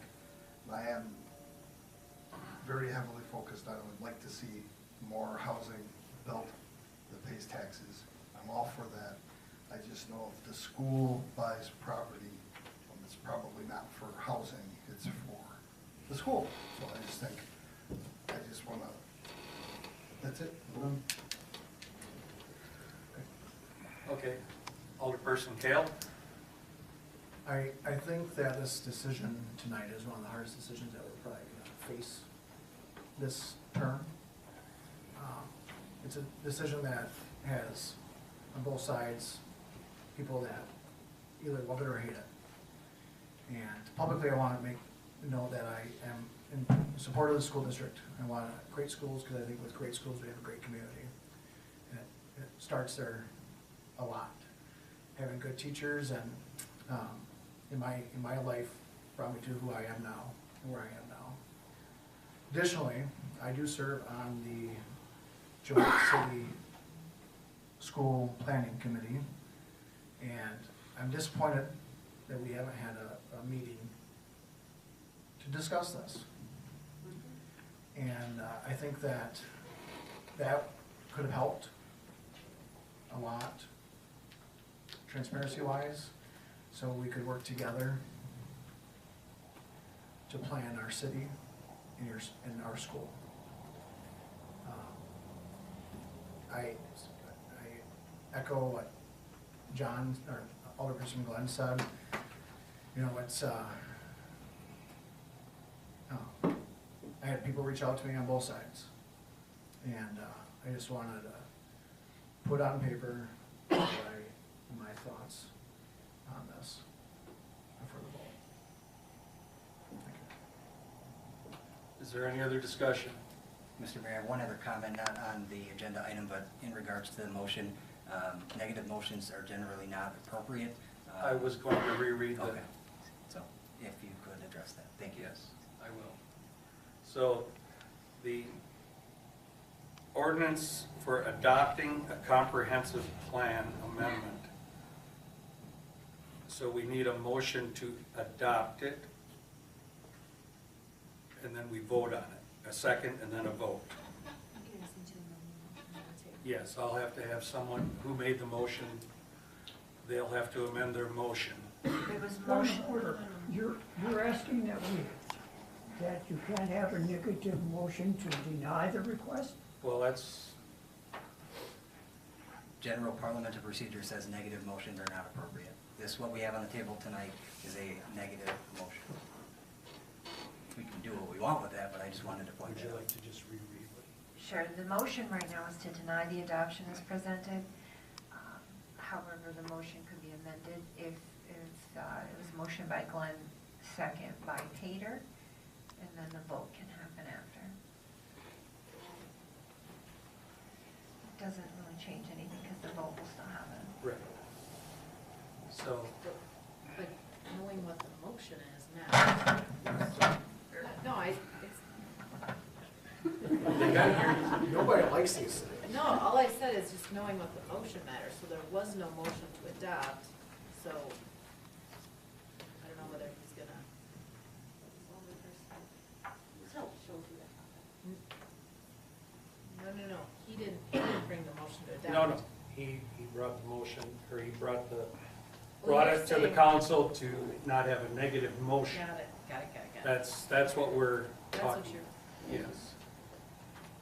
So, So I'm the one that made the original motion. So if I adopt or amend my motion for the adoption, then we vote yea or nay for the adoption. correct.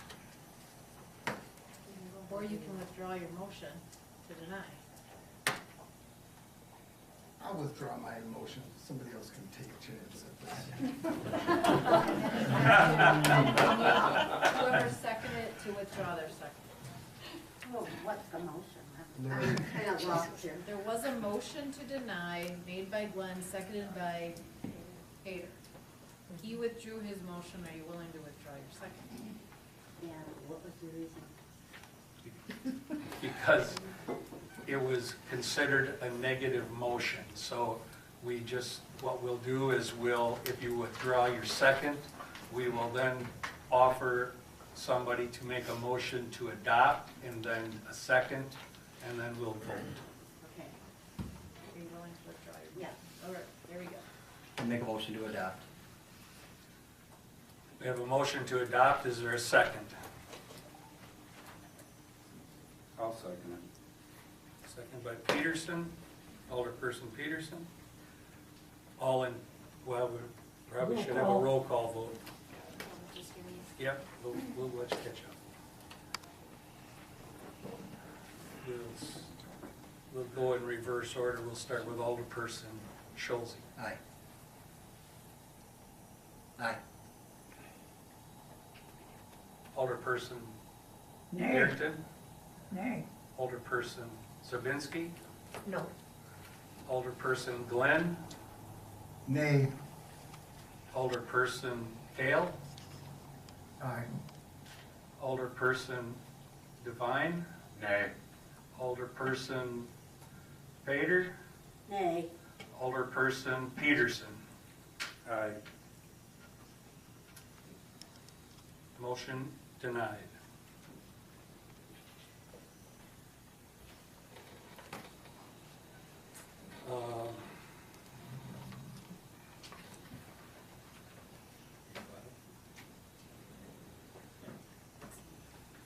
So, is there anyone here desiring to appear before council? For any other reason? If not, we're going to move on to the mayor, and what we're going to be discussing is staffing of the Director of Public Works and Utilities position. Mr. Director Arity has chose to retire, so this position is going to be open, and I'm looking for direction from the council. Do we want to have a discussion about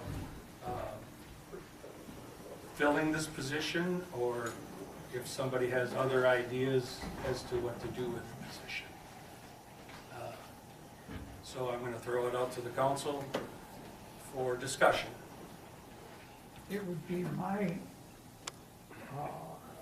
liking or desire to see us advertise for the position, or else go to a contracted headhunter. Talk in your microphone a little better, can you, Richard? I can't.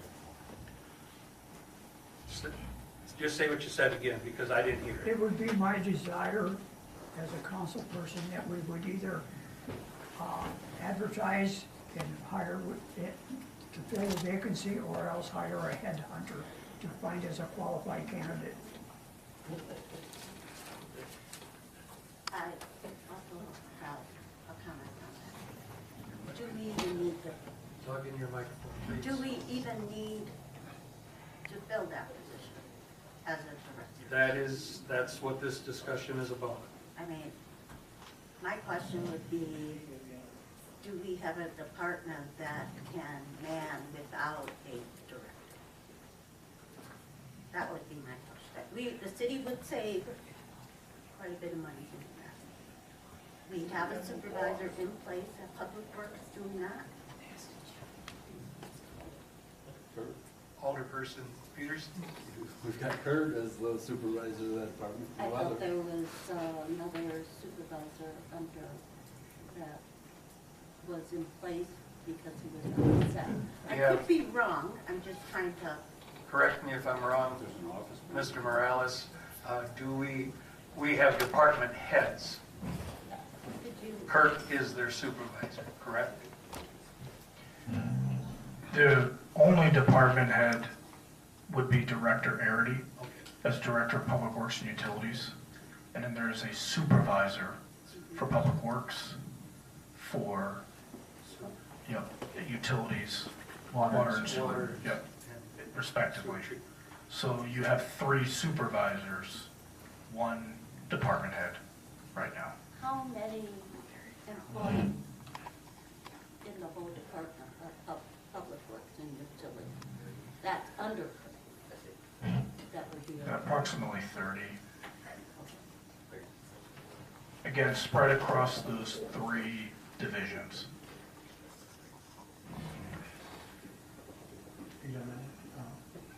Alderperson Peter, do you have anything else? Do you have anything else, Mel? No, I was just wanting to know, I think it would save the city some money, but if we can have that department with the head supervisors versus a director, that's what I see, but, I could be wrong. I'm not in the everyday, daily work thing that they do. That's something that maybe we could look into to save the city a little revenue. Do you, should we look at the job description at this point and maybe reclassify the position a little bit to maybe we could find someone that has other capabilities with the zoning position as well, to figure this out, or discussion like the set team or whatnot as well.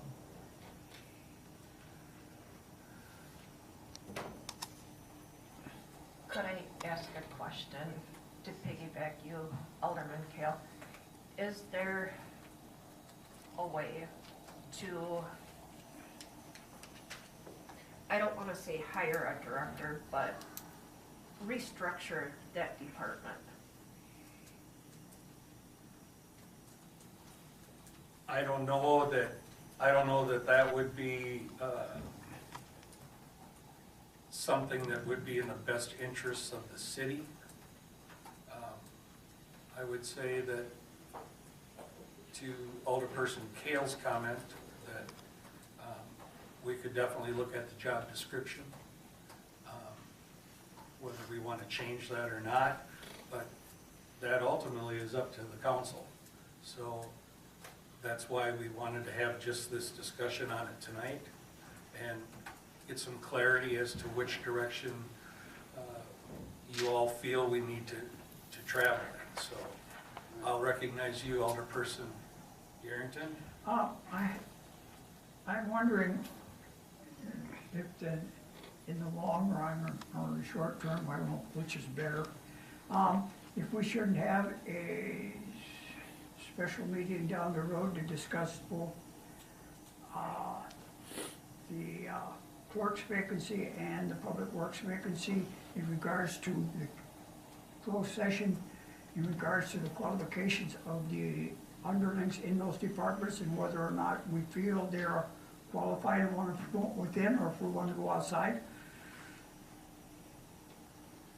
Well, that's what we're talking about, so. But We can't discuss the individuals No. in those you can't. departments unless You we're in can't. closed session. No. That's why I'm saying maybe we need a special meeting We will just be- for that topic, We will be going into closed session after, so. but it's not on the agenda for them. Alderperson Peterson. I do think we need to replace this position. We've got 3 great supervisors in the water, the street, and the sewer. But the supervisors got a lot more administrative type work, dealing with the DNR. They're more in getting the job done. I think it is a special person that it does need to be replaced. Alderperson Painter. My question would be, would that supervisor even want the position to be in charge of the department? That would be my question. Well, I mean, you can't just shove somebody in there and I say. can't speak to that. That's why Yeah, we you need have to to, have a discussion. we need to have the discussion and decide which direction we want to If go. we put it out for applications, they can apply. Correct. Then we can And if decide. they And don't if they don't, apply, then we then gotta they'll- go yeah. outside and find Okay. Alderperson Campbell. It'd be my recommendation that we look into the job description, create a job description that we want, and then send that out for applications.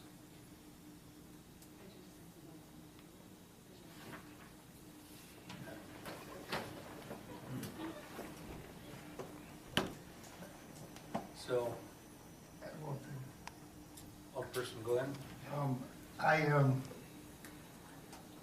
I like Alderperson Hader's idea, one time of possibly seeing if we could cover it with one of the supervisors, but I think I'm learning that, over our past recent history, that we ask a lot of the city employees, so when we get somebody, I don't want them to leave. So I really like the supervisors we have for the different departments.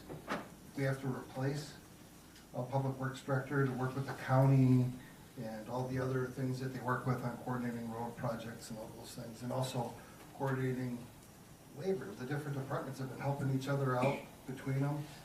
I like leveling the workload like that seasonally, Parks Department helps the street department, and they've been, so I would like to see that continue, and, so I would like to take Alderperson Kale's advice of, let's review the job description and advertise it, and I would be comfortable with if the mayor and also if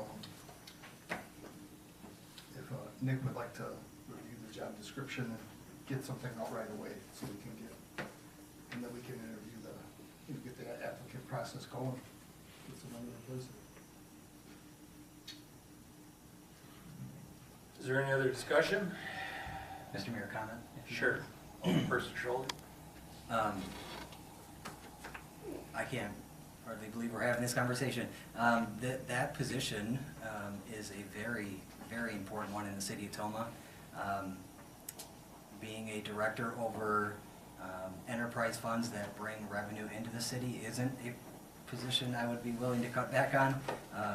If we head in the wrong direction in those, that can have really negative implications. So I am reviewing currently the job description, and it's pretty straightforward, and I would be open for anybody to review it, but it is a position I think we need and we should. I think Alderperson Yerington said either direct hire for it or put it out to a recruiter. I would seek the clerk's advice on whether this position is one where a recruiter would be necessary given her HR experience. But either way, I think that definitely this position needs to be filled. Thank you. Thank you. Becky?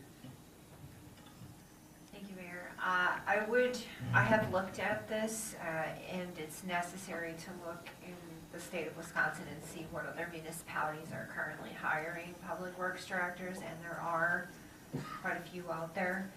It's not an easy position to fill, and given my departure, where I typically help with those recruiting efforts, it may be a good idea to find a professional that can help fill a role that's as difficult as that it's going to get you someone with the proper skill set, if that's the direction you choose to go, is to refill. So it would be just my professional opinion that to get the best qualified candidate, you may want to seek professional assistance.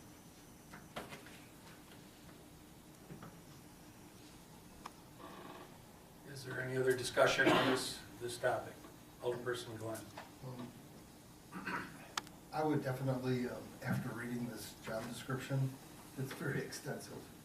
And it brings to mind some of the things I remember with Kirk working with different parts of his job. And I think it'd be important to try and get it replaced as soon as possible. And with the departure of the city clerk, maybe it'd be a great idea to find someone, professional service to help look for a replacement. Okay. Mr. Mayor, comment? Yes. Are you looking for a official? This is just recommendation? discussion. Okay. This is just a discussion topic. We'll handle any more talk in closed session. Thank you. Appreciate that. Okay, we're going to move on then to the general agenda. It's the approval of direct annexation request by the property owners. Would it be in order to table this till next month's meeting to allow the property owner to possibly withdraw his request? If so, I would make that motion. You could make a motion to table it, yes. I move that we table it until the May meeting and allow the property owner the option to withdraw his annexation request if he so wishes. I don't have a problem annexing the property per se. We have a motion, is there a second? I'll second Alderperson's Yerington's motion. We have a motion and a second, is there any other discussion? Hearing none, all in favor? Aye. Aye. All opposed? No. Nay. Nay. Roll call. Was it three of them?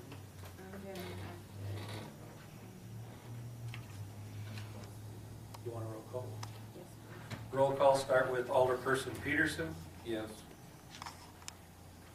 Alderperson Pater. No. Alderperson Devine. Nay. Alderperson Kale. Yes. Alderperson Glenn. Clarification, Sure. the motion was to table, The motion was to table till next month to offer the homeowner a to chance. offer the property owners, the ability to withdraw their annexation. Yay. Yes. Yes. Yes. No.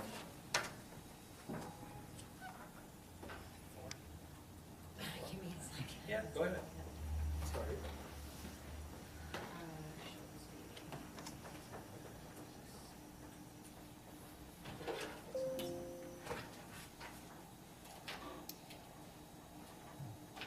Okay, for the roll call vote, we had Peterson, yes. Peter, no. Divine, no. Kale, yes. Glenn, yes. Zabinski, yes. Yerington, yes. Schulze, yes. No. No, sorry, Schulze, no, I'm sorry. 5-3. I'd like to amend my motion to. Your vote? Yeah. Your To vote. yes vote. She wants Point of order? Yes. It Point of order. It already passed. It already passed. Yeah, so the motion carries to table it till the May meeting, and we'll be talking to the property owners to see if they want to withdraw. We're going to go on to item 3, approval of GHD contract.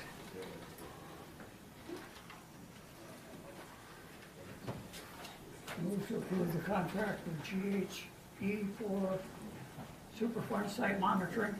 Second. We have a motion and a second to approve the GHD contract. Is there any further discussion? Excuse me. Is there any further discussion?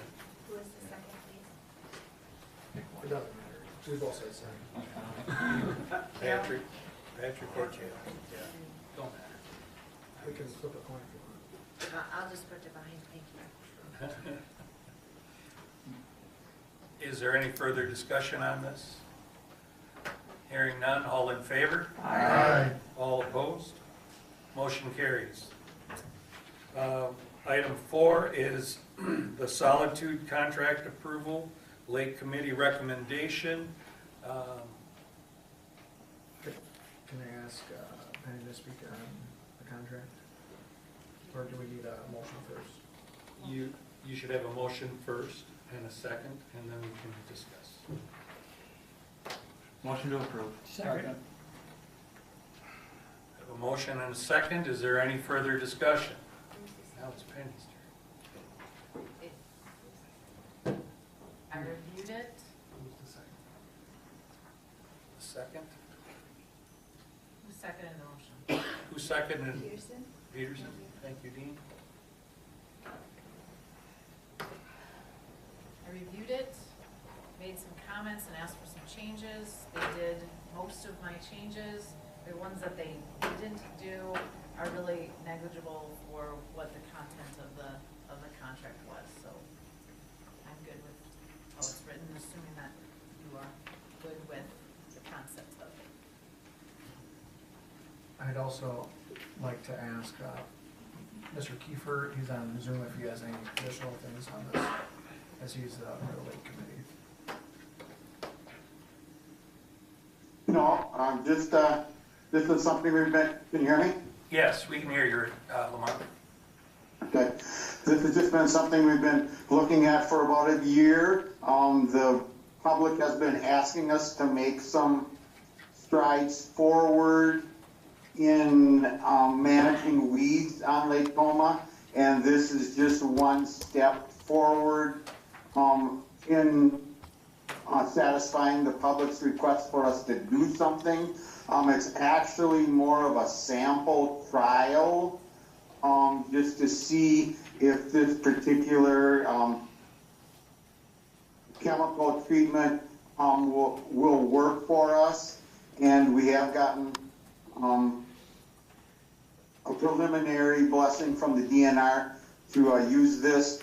So we would just like to try it out. And as dollars go in spending on the Lake District, this around $10,000 is a rather cheap experiment compared to many of the other options. And I'm sure you're aware we just let out a bid for just emptying the silt trap, which was $356,000. So this is a pretty minimal investment to try to see if something will work and see if we can start possibly a long-term management program for controlling some of our weed problems on Lake Tomah. Thanks, Lamont. You're welcome. So is there any further discussion? If not, all in favor? Aye. All opposed? Motion carries. Thank you. You bet. Item 5 is approval of a resolution for payment of monthly bills. Move to approve. Second. We have a motion and a second. Is there any further discussion? Hearing none, all in favor? Aye. All opposed? Motion carries. Resolution for approval to apply for a recreational trail grant. Oh, did I skip? Oh, I crossed one out too fast. Approval of facade improvement grant program 3/2025. Motion to approve item number 6, approval of the facade improvement grant program 3. We have a motion and a second. Is there any other discussion? Discussion? Were you gonna say something? Alderperson Schulze? I'd ask for a amendment to the motion to include a request for a maximum reimbursement of $10,000 or 75% of the total project cost, whichever is less.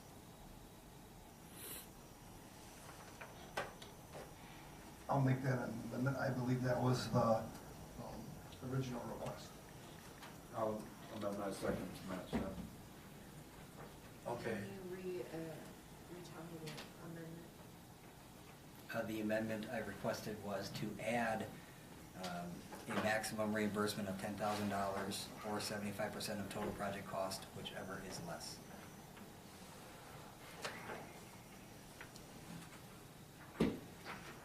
Is there any other discussion? Yeah, I have a discussion. I'm sorry, but Alderman Schulze, I have a hard time hearing it. If you can speak. Sure. Can you repeat your motion? I don't have a motion. My request was for the motion to be amended to include request a maximum of reimbursement of $10,000 or 75% of the total project cost, whichever is less, as stated in the staff committee report. Okay. So is there any other discussion? Yes, sir. Richard? I think- Alderperson Yerington? I think the proposal from Mr. Trummer's building is an excellent proposal. It'll improve that property, especially in maintaining the brick walls. However, I still will vote no because of the way the grant is formatted.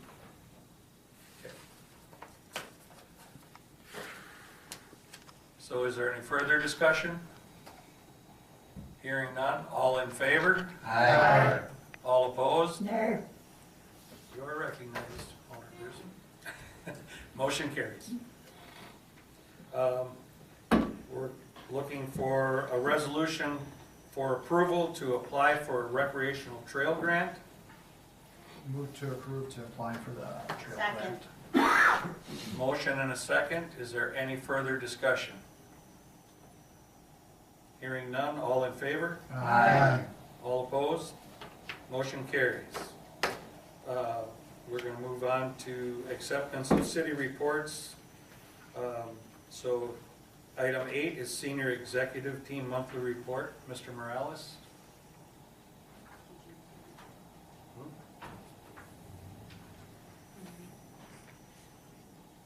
I make a motion to accept the report.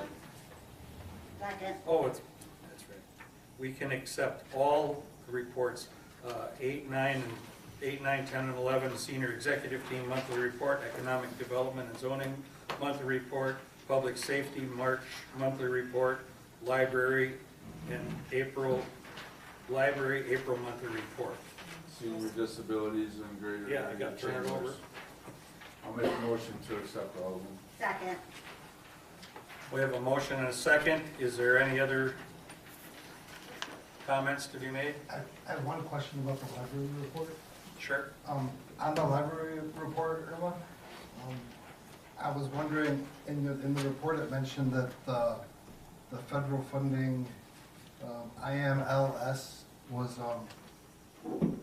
That was shut down by the federal government. So how much did Tomah get of that, do you think? It wasn't, we need to determine how much, so it would go to the consortium to Winding Rivers, and they use that money to fund our interlibrary loan program, which is very, very popular. Unfortunately, I don't have numbers for you. I am meeting tomorrow with the Winding Rivers chairperson, and we will discuss, and hopefully I'll have more information for you next month. Sounds great, thank you very much. You're welcome. Thank you. Thanks for letting me get up here. Well, we'd miss you if you didn't. Okay, so we have a motion and a second. Is there any, Richard, Alderperson Yerington? I have a question for Mr. Morales. I noticed this month in your report, there's nothing listed for building permits issued in March.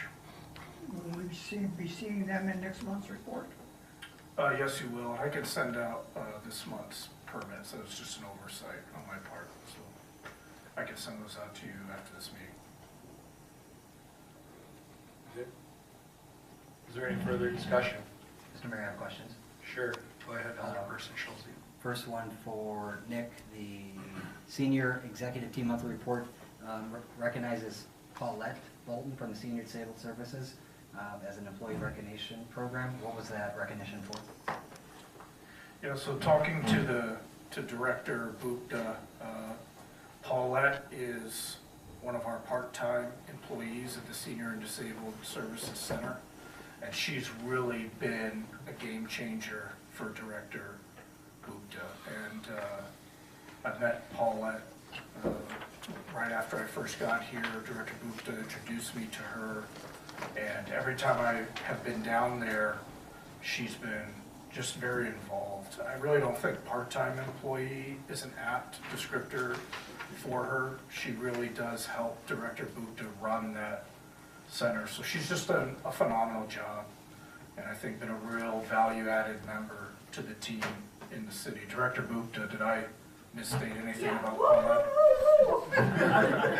Please pass on to her. Yeah, so we just wanted to recognize her and everything she's done for the city. Thank you. Next question again for the director. The update to the downtown master plan is listed on your report as to be determined. Can that be sent to LRPC for input on changes? Yes, so as you know, sitting on LRPC, we are going to have that more detailed discussion next month. You know, the big item from that is the facade improvement grant program. That's something that is tangible. You can see the change to Jack's Steakhouse right now. Maximus did complete, so next month you will vote on their receipts so that they can get the reimbursement for their projects completed. So yes, LRPC will have more oversight on the downtown master plan. It's nice to see that as those concerns continue to happen with what our downtown looks like, that we're actually moving forward with it, so I appreciate that. Question for public safety. The fire inspection hours were listed as 60.5 hours. Where are we at on completing annual fire inspections?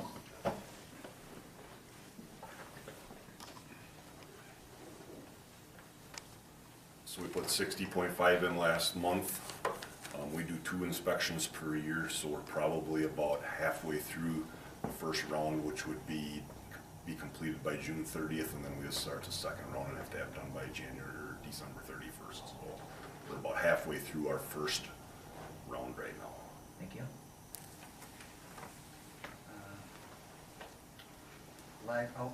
He asked that question. Irma, I had the same question. We won't ask it again. And that is it. Thank you.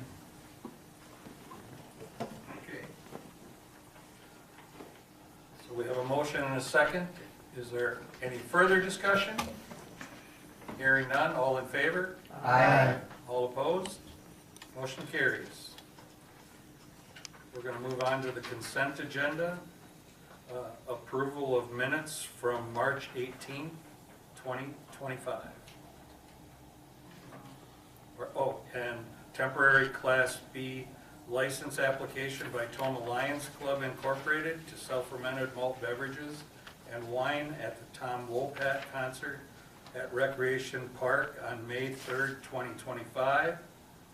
Special beer and wine license application by Queen of the Apostles Technology Dinner fundraiser on May 2nd, 2025. And make a motion to remove item B from the consent agenda.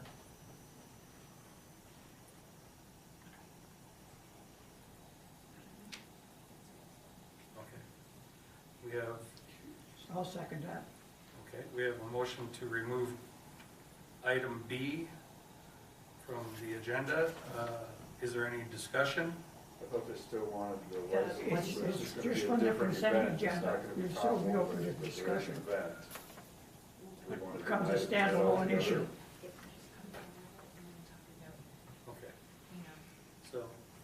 Okay, so we're gonna remove item B, and we'll have discussion on that later. Do we need to vote on that? Yes, I'm gonna call for the vote right now. So we have a motion and a second to remove it. All in favor? Aye. All opposed? No. Motion carries. Motion to approve the consent agenda. Yes. Second. We have a motion and a second to approve the consent agenda. As amended. as amended, correct? Is there any further discussion? Hearing none, all in favor? Aye. All opposed? Motion carries. Make a motion to approve the temporary Class B license application for the Tomah Lions Club to sell fermented malt beverages and wine at an event at Recreation Park on May 3rd, 2025. Second. We have a motion and a second for the Tomah Lions Club Class B temporary license. Is there any further discussion? Hearing none, all in favor? Aye. All opposed? Motion carries. We're going to move on to the reorganizational meeting, mayoral appointments. We can, if anybody would like to take a break, we'll take a short 5-minute break before we start. I'm not gonna say no to that. We need a motion, or we're going to elect the council president. I'm looking for nominations off the floor. I would like to make a nomination. Who are you going to nominate? I would like to nominate Mitch Kale. We have a nomination of Mitch Kale for council president. Is there any other nominations? I would nominate John Glenn. John Glenn has been nominated. Are there any other nominations? Move to close nomination. Yep, we'll let Becky catch up. Who was the nomination of Glenn? Richard Harrington. Harrington. Yes. We gotta put our name on these ballots, right? Yes. Motion by Peterson to close nominations. Motion. Is there a second to close nominations? Second. Motion by Alderperson Pater to close nominations. So the vote goes in via ballot. Becky has, pardon? All in favor to close it? Oh, all in favor to close it, yes, excuse me. Aye. Aye. All opposed? Motion carries. The voting will be done via ballot. We have to put our Name on the top for who's casting the ballot and then who you vote for. 3, John Glenn remains council president. We need a motion to elect, or a nomination off the floor to elect a vice president to councils. I'll nominate Travis. We have a motion to nominate Alderperson Schulze. I nominate Mitch Kale. We have a nomination for Mitch Kale. Is there any other nominations? Motion. Motion to close Motion to nominations. close nomination. Second. We have a motion and a second to close nominations. All in favor? Aye. All opposed? Motion carries. I'm gonna hand these back out to the people. It's 4-4. This is why I get paid the big bucks. I will support Mitch Kale.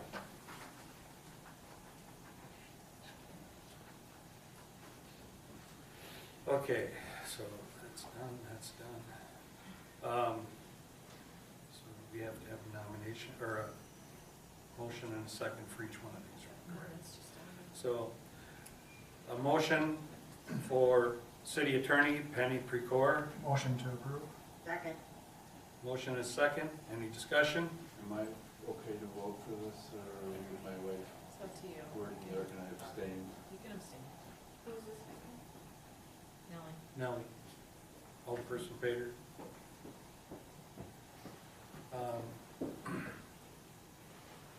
All in favor? Aye. All opposed? Motion carries. I abstain, just for the record. Thank you all. Appreciate it. Official newspaper, I need a motion for the Monroe County Herald. Move to approve Monroe County Herald as our official publication. Second. Motion and a second. All in favor? Aye. All opposed? Motion carries. Weed Commissioner, Public Works Director.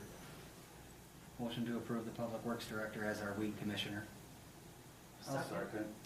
We have a motion and a second for agenda number 8, item 8. All in favor? Aye. All opposed? Motion carries. Official City Council and Committee of the Whole Broadcaster, Hagen Sport Network. Vote to approve. Second. Motion and a second. All in favor? Aye. All opposed? Motion carries. Item 10, Ambulance Commission, Richard Yarrington and Rick Murray, term ending in 2028. Point of order. Would it be appropriate to approve the mayor's appointments to the different city committees as listed? Thinking the same thing, have to read them all. That has not been, I don't remember reading these all every year. they are. We do. Yep, that has not been legal. But they can, I understand, they can certainly do that if somebody wants to make a motion, because this group gets to do what they move to do. I would make that motion. I would second. Okay, so. You need to, I would ask Alderperson Yarrington to restate his motion. I would move that we approve the mayor's appointments to, as listed to all the city boards and commissions, So from- including the Chamber of Commerce All right, so 10 and through, Public Housing Authority. 25. 10 through 25. Correct. Do we have a second? Dean. Alderperson Peterson is the second. Is there any further discussion on this? Hearing none? Oh, With an exception of 16, as discussed with the mayor Yes. on time change for, Nellie will serve if they can change their meeting date, and if not, I'll have to appoint somebody else, it would be their meeting time. or the meeting time. Yes. So I believe that also applies to the Housing Authority, correct? that is a housing authority. 16. That's historic Yes, preservation. and I, like I told her, I can always reappoint somebody if it doesn't work for her, so. Are we in agreement? All in favor? There's still, Huh? I was hoping for discussion still. Can we back up just 1 second? The motion that Mr. Yarrington made referenced the Chamber of Commerce. We're not appointing anybody to that board, I don't believe. Yeah, we are. it's new ordinance that they, Which number, please? That's the Convention and that's the- Visitors Bureau. That's the CVB, that is not the Chamber of Commerce. I just wanted to make that distinction. I'll correct my misstatement. Okay. And then one other comment, and not questioning your appointments, Mayor, but the distribution of appointments seems questionable. I noticed Mitch is assigned to 5, and there's others that are only assigned to 2.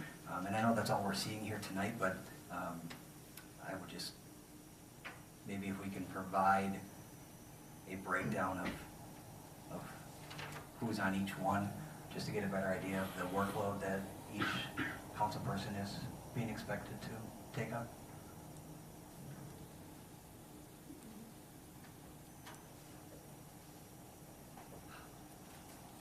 So you're asking me what? If we could at some point provide the council with a breakdown of the number of boards and commissions each alderperson is assigned to, because it just seems like it may not be equally balanced, unless we know that information. Becky wants to address that.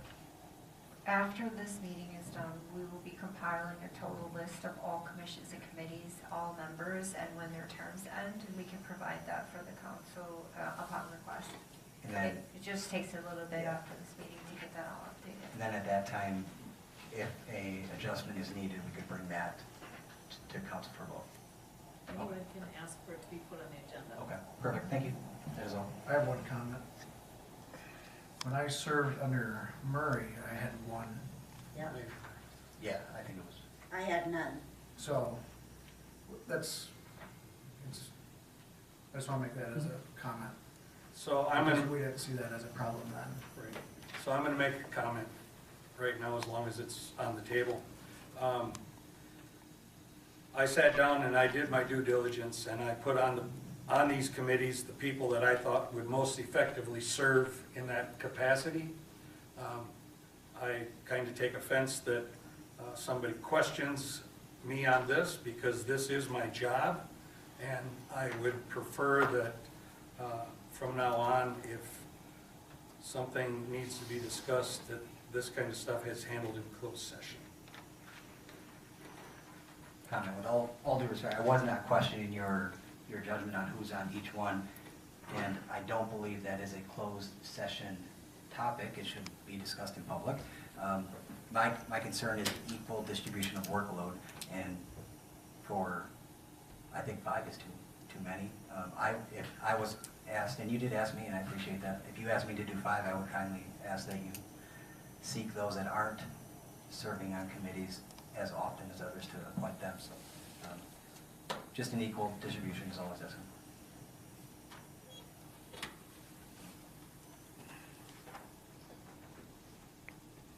So we have a motion and a second. All in favor? Aye. All opposed? Motion carries. Bless you. So we're going to adjourn and go into closed session pursuant to Wisconsin statute 19.85, subparagraph 1C, considering employment, promotion, compensation, or performance evaluation data of any public employee to discuss the wage of the police chief. Move to closed session. Second. All in favor? Aye. All opposed? Motion carries.